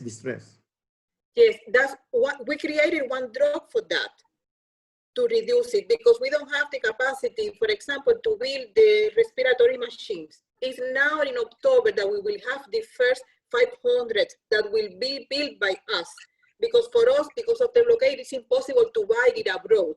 That's why President said to the innovation scientifics, we need to build our own respiratory machine. And they are almost ready. They will be in place in October. But in the meantime, we have that drug that can help the patients that are suffering for lack of oxygen, together with other ones that we have developed. Okay, but actually, some doctors are saying that the lack of oxygen cannot be actually addressed by ventilators, because even the lungs doesn't have the capacity to absorb what are coming from the ventilators. So you need, what they're saying is you need some drug to address the lack of capacity of the blood to absorb oxygen. Yes, well, that one we have. I'm sorry because I'm not a doctor, and I mentioned the machines, respiratory machines, because normally is what they use in this disease. I don't know, and I'm not a doctor, of course, but for what you mentioned before, to absorb, we have a new drug developed by Cuban scientists. Okay, thank you very much. Most welcome. Okay, thank you, Niva and Ms. Ambassador Ibete for that one, for answering and asking the question. Now, the next question is coming from Ms. Mars Mendoza. I will be reading the question. She specifically asked Ambassador that although you mentioned that Cuba is in the recovery phase, may we know additional strategies that are crucial and will be implemented in case there is a second or third wave of COVID-19? Have you prepared strategies for that in case there will be like a second wave of cases of COVID-19? Yes, of course, we have to be ready. As we get ready for the arrival of the virus, we are not safe for the disease, as all our authorities are informing us. We need to be vigilant, but also in the same way, that is those structures that are working now in the controlling of the disease, that are also trying to develop new drugs, in better capacity to treat the disease, and of course another measures will be taken. I don't know if they are going to close the boundaries. It's happening in this moment, but for sure we will be ready with drugs and with new measures in order to continue controlling the disease and avoiding that the number of people that die increase, and also the number of infected. Of course, for the second outbreak, we will be in a better capacity to face it, because we already passed one and have been successful till the moment. We have also to prepare since the economic point of view, because another of the things that happened that has created more infection is, for example, that Cuba is not like the Philippines or maybe other countries that you go to a shop and you can find everything there. There is a lack of supply of food, of this and that, because it's impossible for us to that it arrives to the country because of the blockade, and our production capacity is not big. So more people goes to a place, more chances are that the people can be infected. So in that sense, economic measures will be taken in order to separate, to disperse, I mean, the supply of first need products, in order to avoid that kind of agglomeration of people. The response has to be comprehensive, and it has to be now. Of course, for the second outbreak, we will be more prepared. Yes, thank you, Ambassador, for answering the question of Ms. Mars. The next question will be asked now by Ma'am Eta. Ma'am Eta, you may have the floor for your questions po. Okay, thank you, Jofty. Actually, the reason I was raising my hand a while ago was I just wanted to connect to the prior question of Mr. I forget his name now, no, but it was for the Dr. Paterno. And I was going to relate to, just ask a question to Dr. Paterno and then again to the ambassador, okay? Well, I was just wondering if Dr. Paterno would agree that one of the things that was told to me by my pulmonologist is that one problem that we have is we don't have a long-term program, and this actually relates to the underfunded budget for the medical world, the medical environment in the Philippines, and we don't have a long-term program on research on microbiology and the microtechnology, so that the the doctors themselves, hindi naman nila kasalanan yun eh, but we do not have, government does not provide enough research for enough funds for this kind of long-term research. When Dr. Fauci just said a while ago that when you look at it, really, chickenpox is a virus, HIV is a virus, ang daming mga viruses. There are so many viruses, but really, we don't take care of ourselves and we do not prepare the people with respect to the kind of prevention that we should do with respect to the viruses. So I just like Dr. Paterno to answer this question. Is this correct? As as pointed out by my pulmonologist, because as he said, South Korea, Taiwan, they have been offering this kind of interchange in Southeast Asia, even within the purview of ASEAN, plus other countries that are members of ASEAN. So that's one question to the Dr. Paterno. Yep. Do I answer now? Yes, yes. I agree that basically the research for the biomedical research field has been underfunded or essentially not funded. We were working with Dr. Jaime Montoya for the Philippine National Health Research System, and we were working for a larger fund for that. But I think the vision of those who are in research, it's really directed to academic journal research that does not really require that big a funding. I remember Dr. Jaime Galvestan was proposing billions to fund our Philippine National Health Research System because it was supposed to establish biomedical laboratories to be able to conduct biomedical research, no? Not just journal researches. I also seem to remember, I do not know if it was, I think it was in the time of Noynoy. Was it in the time of Noynoy Aquino?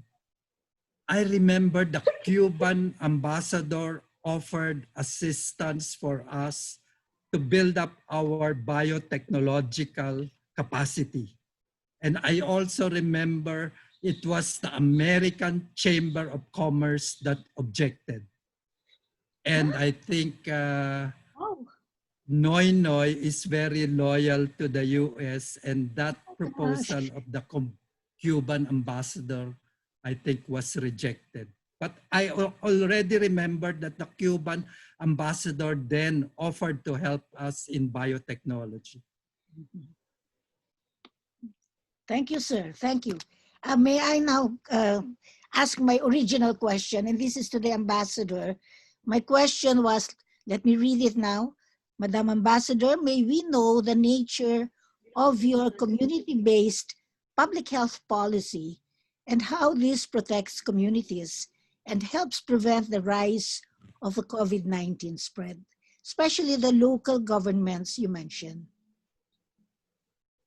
This is a very I think this is very important question for us who help with, organizations at the community level. And we know about, Cuba. You're internationally known with respect to how you have helped even your community, with your community public health system. Yes. Our health system is national, but has different stages. The first one is in the community, where the doctors of the family works in the primary health care. It means that people doesn't have to go out of their circumscription or barangay, in your case, to receive medical attention. They can be just in their community, and a doctor can go to their houses to follow up on their conditions and situations. If they cannot solve the situation there, they have to go to the provincial hospitals, and if not, they go to the nationals, where they are the specialists in different diseases. But it doesn't mean that in the community you don't have you have a general doctor, but you have also in the polyclinic, you have doctors by specialties. You have pediatricians, you have people that deal with cancer, you have people that deal with the eyes condition, whatever. You have in the polyclinic everybody. That's why it was possible to organize the active research of the people that were presenting the symptoms. Because since that level, you can cover all the population. And I have been listening to what you said, that the cops went to the houses in the Philippines to fight for symptoms. It's not that they cannot go, but if they go, they have to be trained. If they are not trained, they cannot find for the real for the people with the condition, because they don't know. And in our case, for example, we have doctors in the community level, but maybe they were not enough, and that's why the strategy that the government conceived since the very first moment, it have activists, they have students of medicine that they were trained to go and do that active research, to join that big mass of doctors in all the stages of our system, to go and find the people that may have the disease or may be infected. It's the way it works in Cuba. That's why it was possible to give so wide response to the first cases that happened. I respond to your question with that, or you? Yeah, thank you. But I was just wondering, I found that very interesting. At what level did you have a more integrative approach? You know, when you say community, it's probably village level, but then you said you had specialists already. At what level do you have your specialists? That to me was very interesting. You know, we have a specialist. Yes, the more integrative, I think, is at the community level. Because in the community, you have a general doctor that can deal with everything, but at the same time, at the municipality, you have the specialist. And at the national, you have the hospitals devoted to any of the specialties. But if you in your municipality, if someone that is dealing with cancer that can diagnose your disease, if after that you go to the hospital that is specialized on cancer, but at the very first the first people that you met is the general doctor that will deal with all the symptoms, that will see all what you have, and he's the one who tells you, here we cannot treat you, you have to go here or there. But that is the principal door of everything, because it's in that level where the doctors know all the conditions that their community has.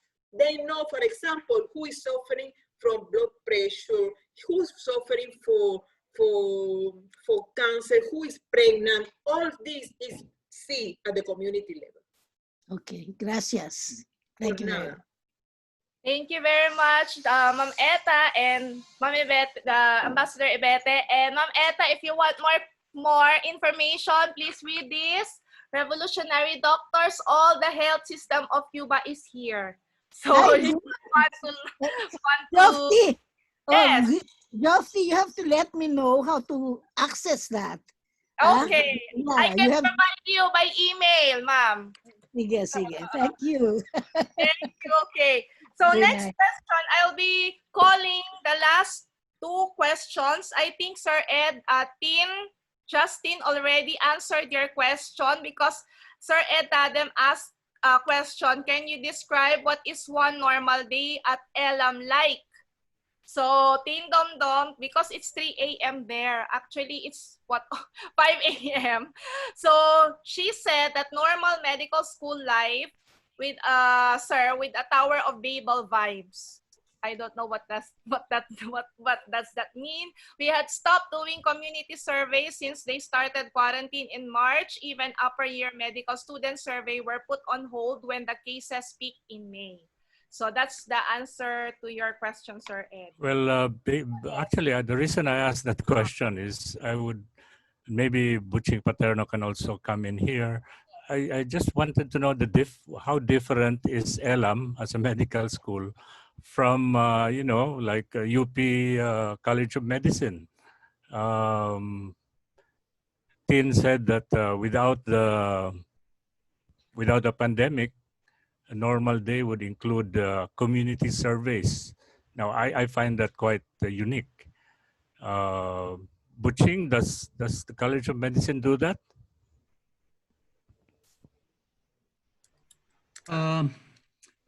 The UP College of Medicine basically insists on following the American curriculum. You have 3 years of clinical, 3 years of academic subjects. Maybe on the third year, you're starting your clinical exposure. And then on the fourth year, we call it the clinical clerkship. The fifth year is the internship. The universal healthcare law has mandated CHED PRC to reorient the nation's medical education so that our graduates would be either primary care practitioners or primary healthcare practitioners. Basically, the UP medical education and most private medical education, at the end of your training, you are inclined to go to the hospital. You're not inclined to go to the community. No? So that's where we have to reorient. A Brazilian medical educator had this saying, it's easier to reform a cemetery than a medical school. So basically, it's a very long, hard work.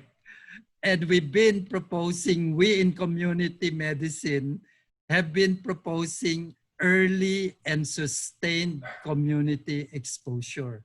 That from your first year, you go and immerse with the people so that by the time you graduate, you know what the conditions of the marginalized groups are.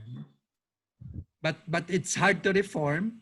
Many private schools say if we produce that kind of doctor, parents will not be sending their sons and daughters to our school. Exactly. Because graduates of those schools will not be attractive to American medical schools. No? So I think that's basically our impression of ELAM, that basically it's really meant to produce doctors willing, comfortable to practice in marginalized areas. So Justin, Justin, Yeah. you want to say something? Yeah, I just want to add to what Doctor said.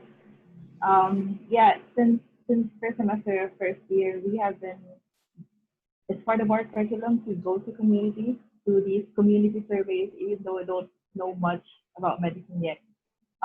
Second semester, we do promoción de la salud, where normally if COVID, the whole COVID thing did not happen, we would have been taught to promote health to high school kids, teach them how to wash hands, teach them like how to eat good food, teach them about sex, sexual health, and yeah, those small things that really make you think that how the orientation of Elam is always towards the community and nothing more.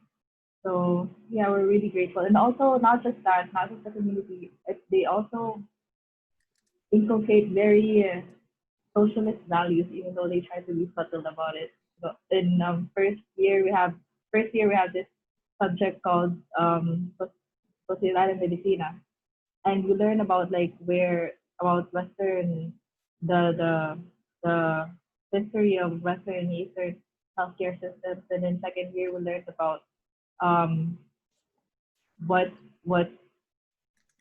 philosophers or what other socialist revolutions have had to say about healthcare and how it affects the world and all that. So it gives you the bigger context of why you're doing medicine, and I feel that that's really important in any medical formation. That's something we should probably look into. Thank you, Tintin.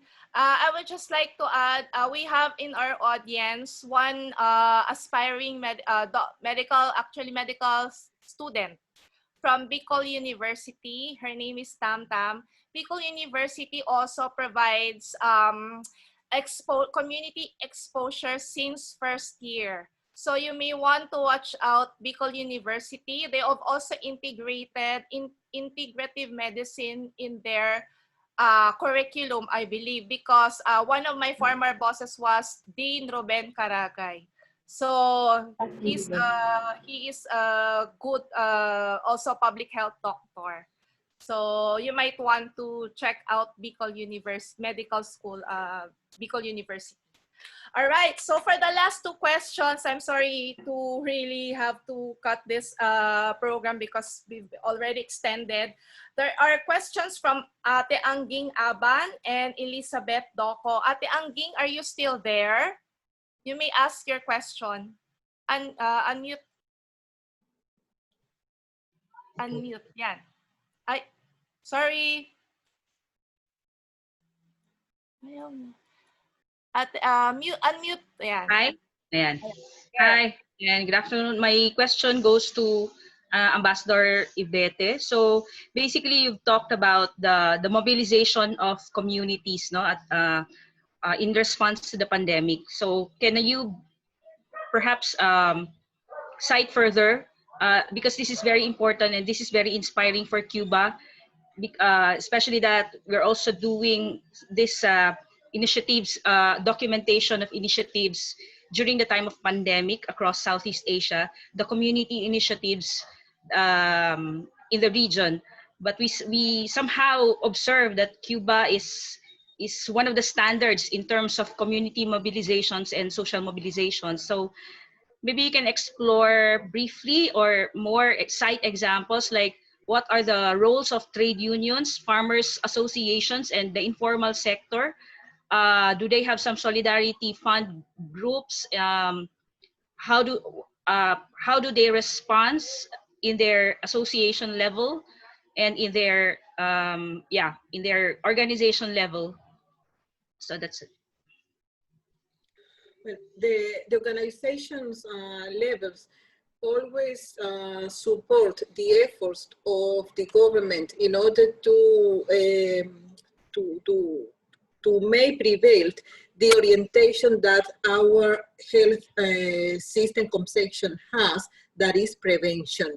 They are working in their unions, but it's not them the one who really deal with the situations in the communities. In the communities is the family doctor, the one who is teaching the population that they are in charge of the things that they need to do in order to avoid or to prevent any disease. They are the one who take care of the population, but at the same time, they are the one who educate that population in the measures that they have to follow to face any health situation. Is there at the community level where all the education works start. That's why when I was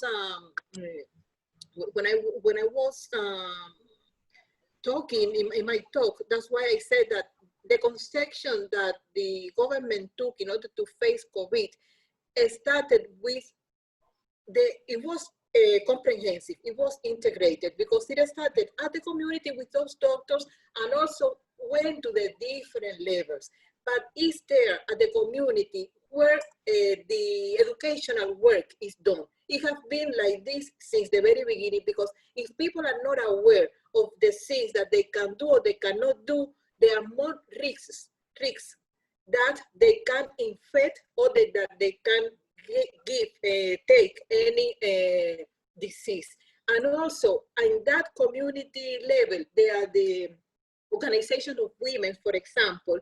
There are the Committee of the Street Revolution. There is a particular association that we have in Cuba that works at the community level, who are also activists, helping the community doctor in order to face that kind of health situation. Because it happens, for example, with the dengue, for example, with the dengue, well, now with COVID and other epidemics that we have had in Cuba, is the way it works. Oh. Yeah, that's good. Okay. Are you okay, Ate Angging? Yeah, I'm fine with that, especially that she mentioned about the role of women, no, in terms of the responses. So I affirm to that initiative as well. Yes, the problem is that if you don't have everybody working for the same end, you cannot reach anything, because everybody will be working like a different farms. Yeah. I have to deal with it and I deal with it. No. In our case, it's everybody together to face this. It's how we work. Everything integrated, everything comprehensive. If not, it's impossible to deal with any situation. Okay, thank you, Ambassador Ibete, and thank you, Ate Angging.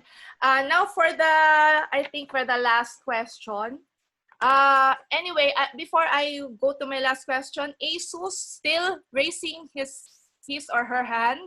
Are you going to ask a question? Jesus, XO1AD. Oh, she's not, so I think he's not going to. Ma'am Princess, before I call you, I have a question from Elizabeth Doco, Ate Betsy, from the person with disability sector. Are you still there? Yes, ma'am. I'm here. Okay, you may ask your question. This is intended for the ambassador, Ma'am Ibete. I represent the persons with disability sector, and I'm just very overwhelmed and inspired by the healthcare system of your country. Now, specifically for the disability sector, here in the Philippines, we really feel we are violated, especially these pandemic times, because of the social amelioration assistance for the persons with disability. And we feel that it's far from the cry of leave no one behind. So I'm quite interested, how do you handle, or what are your specific inclusive programs for persons with disability in these difficult times? Yes, thank you for your question. The conception of our revolution is, as you said, leave no one behind. So in that framework, the government make efforts to deal with everyone's needs. In the case of the people that doesn't have families, for example, that has to live in an elder institution, or they are simply without anybody, there are provisions to help them. We don't have many people in Havana or in the rest of in the whole country that are in the street sleeping because they don't have where to go. But in this situation, when we found people that were facing this, they were taken from the streets and they were sent to institutions to take care of them. Because if they are in the street, they have probation or they have risks to get the virus. There is something that Justine said in her exposition, that they were help for everybody, people that doesn't have that have no one to go and get the seed for the shop. At the community level, community level, they were organized a group of people that they were taking care of them. If they are alone in their houses, there was somebody that go outside to get what they need from the shop, in order that that person that is more able to be contagious cannot go. It was done mainly with elder people. So they didn't have to go out to search for anything. There were people at the community that went out to get what they need. It was possible to do it because all the conception that our government has, because of the people are very conscious that they have to help any others. You know that since year 2012, private property was allowed in Cuba. And there were many restaurants, for example, that were open in the whole city. And even those people that doesn't have any responsibility towards the government, they also contribute. There were restaurants that offer free food to all that elder people living in their communities. They were houses by houses, giving them lunch and dinner. But it was possible because our people have been educated in the principle of solidarity. Oh. Because maybe you don't have what to do it, but you do. But it's the responsibility of government to deal with it. That's why there are education for disability persons, disability children, that they made them, they instructed for in the future they can be free and they can take care by themselves. But anyhow, if they cannot, the government is there. The social security is there to take care of them. It's how we work in our country. Yes, thank you so much, Ma'am Ibete.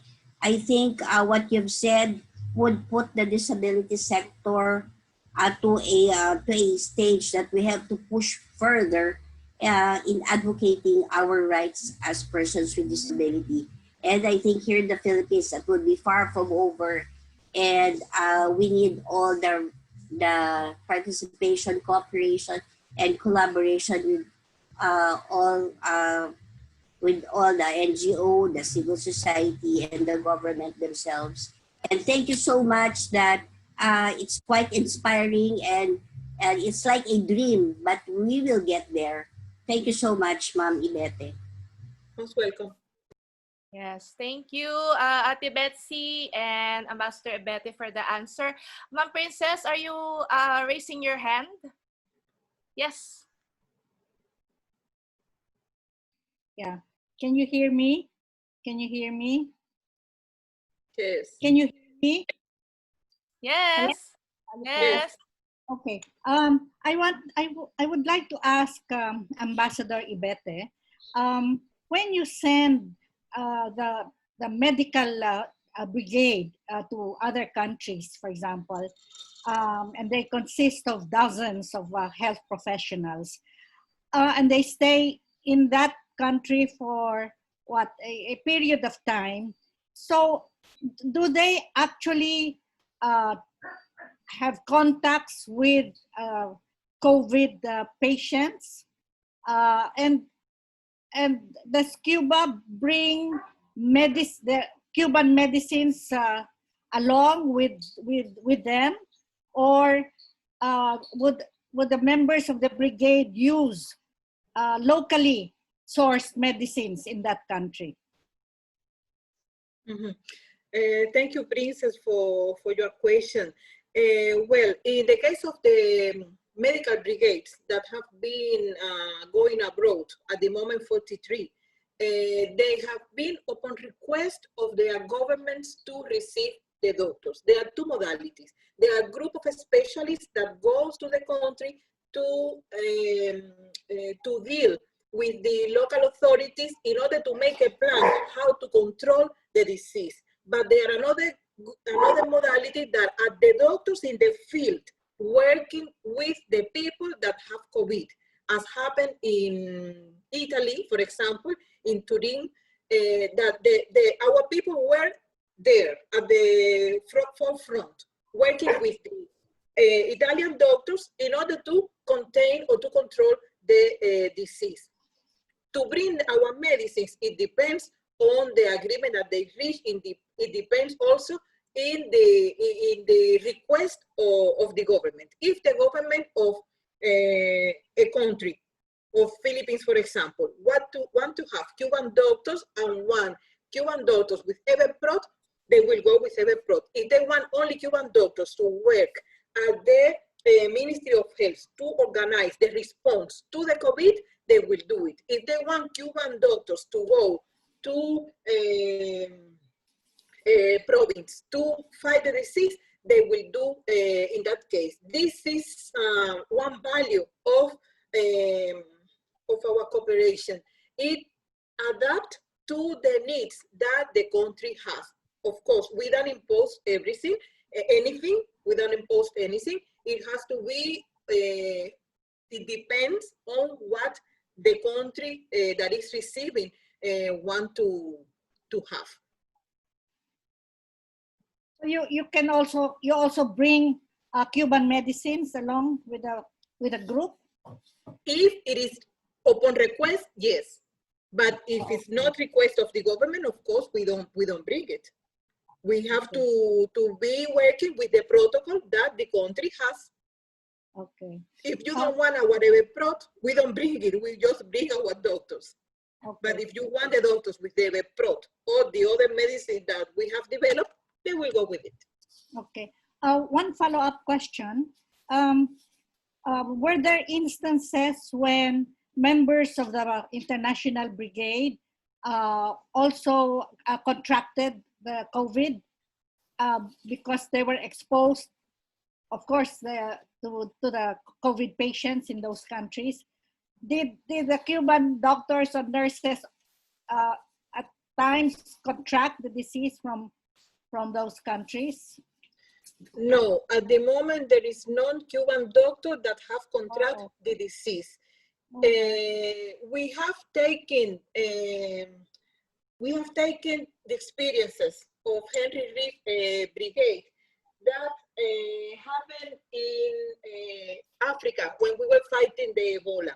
There was one doctor who contracted Ebola, and it was first time that things like this happen. So with that experience, at the moment, we are taking all the measures. They are not afraid. They are going whenever they are needed, but taking all the measures again to not be contagious. And not even in Cuba have been a frontalier that have get the disease. There was one, but she was not working in Cuba. She was in Venezuela. She came for holidays, and when she came, she was infected. And she fought for her life for 45 days because she has a condition of diabetes, but she overcome the situation, so she's safe back to his house. Yeah. Thank you, Ambassador. Thank you, Ambassador Ibete. They're not soldiers, but they prepare like a soldier for battle. For We COVID, have to be. and for other outbreaks. Yes, thank you so much. It's already 5:30. We've extended for 30 minutes. So I hope before I call on our speakers for their last words, inspiring words to us, I will first call on our member from PhilCuba, Ate Miel, to discuss the Nobel Peace Prize for the Henry Reeve Medical Brigade. Ambassador Ibete has mentioned this already. I'd just like to announce that the PhilCuba, has already enlisted as one of the endorsers of the Nobel Prize for the Henry Reeve International Medical Brigade. We did it the other night. PhilCuba feels that we should be very supportive of this. PhilCuba has going to different countries during epidemics and disasters to render invaluable medical and health services, is promoting international solidarity and unquestionably peace. This campaign is likewise very important because the Trump government has been maligning Cuba, accusing the Cuban government of trafficking health workers, and even threatening countries that sought the services of the Henry Reeve Brigade with sanctions. So I'm calling on everyone who wants to endorse this Nobel Prize for Henry Reeve Brigade to enlist or to sign. I think in a while we will be posting the link so that you can access the website. Thank you. Yes, thank you so much, Welcome, Ate Miel. Miel. Yes, thank you. That is very good indeed that we enlist ourselves or our organization in support of the Henry Reeve Medical Brigade. So before I turn over again the floor to our speakers for their final words, like less than a minute only, so that we don't take long. I would like to also ask permission from our speakers, Ambassador Ibete and Dr. Butching, that this recording will be posted in the PhilCuba page, FB. So I hope this is okay with you. Is it okay with you? All right. And presentations also can be shared to the rest of the group. Yes. Okay. So I have your, so that we can post it already.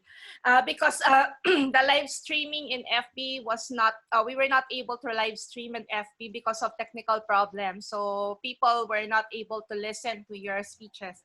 So anyway, for the final words, I'll be calling Ambassador Ibete, then Dr. Butching, because Tintin is really, yeah, she hasn't slept yet. And I know that she has her finals.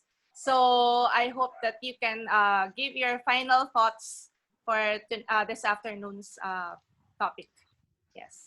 Okay, thank you very much again to PhilCuba for organizing this forum. I think it has been important to exchange experiences and information on the fighting of our countries against COVID.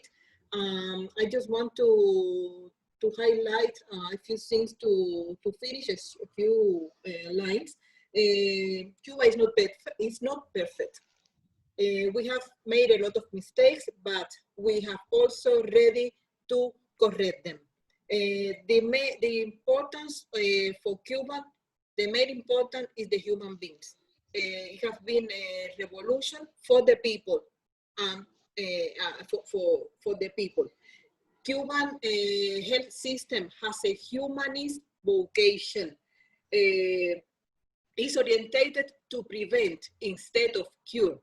That's why our doctors are trained not to give health. They are trained to give health, not only in the marginalized places, but they are also ready to go and work in another kind of hospital, whatever the standard is. The more important is that they are there to save lives, and they are there ready to respond to any request made by anybody to help. This conception, there is a principle, is a value of our revolution. I really hope that the Philippines can overcome the COVID. We don't have to take, of course, how can I say, experiences only from Cuba. It is valid to take experiences from anybody, because it's the moment that we need to interact. It's the moment that we have to share whatever experience have been, even in Vietnam, in Thailand, in Cambodia, in Laos, in Africa, in any country of Africa. But it's our experiences, and in the way they have been useful for one, it can be useful for the rest. We don't have to invent or reinvent the wheel. The wheel is there. We just have to feed it to make it bigger. So that's the importance of sharing. That's the importance of having this seminar. I'm really, really happy that I'm able to see you all, because I'm far. It's been impossible to go to Philippines again, but I will go and I will meet you all. Thank you to Dodon, to Princess, to Cora, Gina, to Yofti, to Miel, to everyone, I'm really happy to be here with you, and I'm ready again for any other talk. Thank you so much.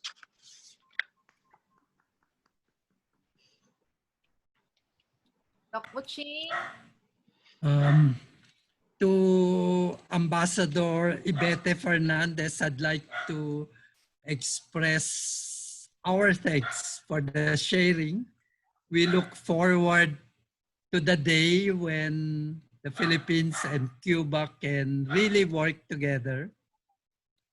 I also, to all of us here, I also believe that we are a nation still to be born, that our birth of the nation has been parang naudlot, but I do believe that people united will never be conquered and will win in the end. So to that future, let's all look forward and work for that future. Yes. Thank you, Dr. Buching, for gracing our webinar this afternoon. So those are indeed very good final words. So before for the closing message, of course, I will give the floor to the former president of the University of the Philippines and the current president of PhilCuba, Dr. Francisco Nemenso, for the closing remarks. Jofti, sorry, give me 1 minute, because I forgot to thank Dr. Paterno, and also to welcome the new scholar to Cuba whenever the course is open. Thank you, and welcome to Malaya. Thank you. All right, thank you, Ambassador. Okay, Dr. Francisco Nemenso, please. You have the floor. Yeah, I was glad to hear the news from Jofti that Bicol University, another state university, is reorienting their medical College of Medicine to community medicine. But I want to point out also that UP has experimented with this, or put up a pilot project in Tacloban, in Palo Leyte, and that's been going on for years. And I do not know what Dr. Paterno thinks about that, but I from what I hear, not being medical practitioner, that it has been doing well. What pleases me about that is that all the graduates, except a handful, actually do community medicine after graduation. The few who did not serve their communities were usually women who marry somebody from another province. But what is interesting is that there was one, of course, from Naga, where even though they are in another province, did not serve the barangay that sent them to the Institute of Health Sciences, nagtatrabaho pa rin sila ng community medicine. The trouble with these pilot projects is that they tend to remain pilot projects. In Cuba, it's the mainstream. Nationwide. Itong pilot project, hanggang dyan lang. I'm glad to hear about that in Bicol University, State University. But you do not expect private, profit-oriented medical schools to shift to this kind of orientation because it's not going to make money. You know, the students in UP Institute of Health Sciences in Tacloban all come from poor families. That's totally subsidized by the university, by the Philippine government. Anyway, that's not my point. Itong COVID pandemic is giving us a good opportunity or another opportunity to compare socialist society and the capitalist society. Tingnan mo ang Amerika. Yabang-yabang ni Trump na they're ahead of everything. They have the best doctors, the best hospitals, and he was predicting that it will be over by June, last June. Matagal na lumipas ang June. Nandiyan pa rin. Dr. Paterno gave us also our experience here in the Philippines. Pero mayroong isang differential. I compare the capitalist society and the socialist society the basis of the capacity to mobilize people, because I think that is important to fight epidemics or any natural catastrophe. The ability to mobilize people quickly. Kasi doon sa Amerika, kasi ang problema rito yung mga maraming pasaway. Sa Amerika, there are too many pasaway. Kaya pataas yung incidence of COVID.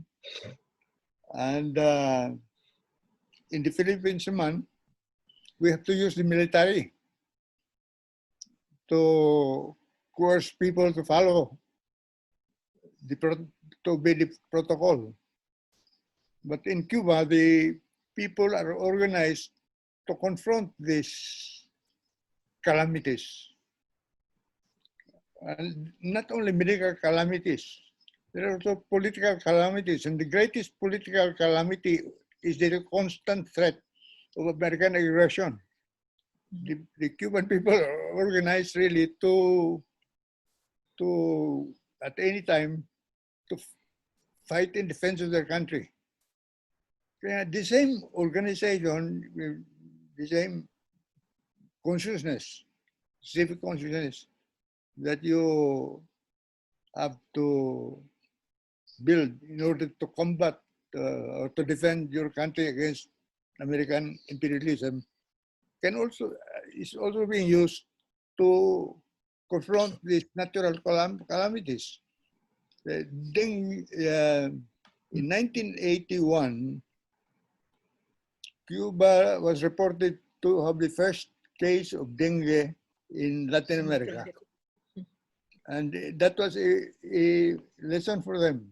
So they tried to control it. They were successful. But more, the one that really captured the attention of the world, especially the WHO, was the resurgence of dengue in Cuba in 1997, I think, when they mobilized everybody, even high-ranking government officials had to go out and look for possible breeding grounds for dengue mosquitoes, dengue-carrying mosquitoes. And that was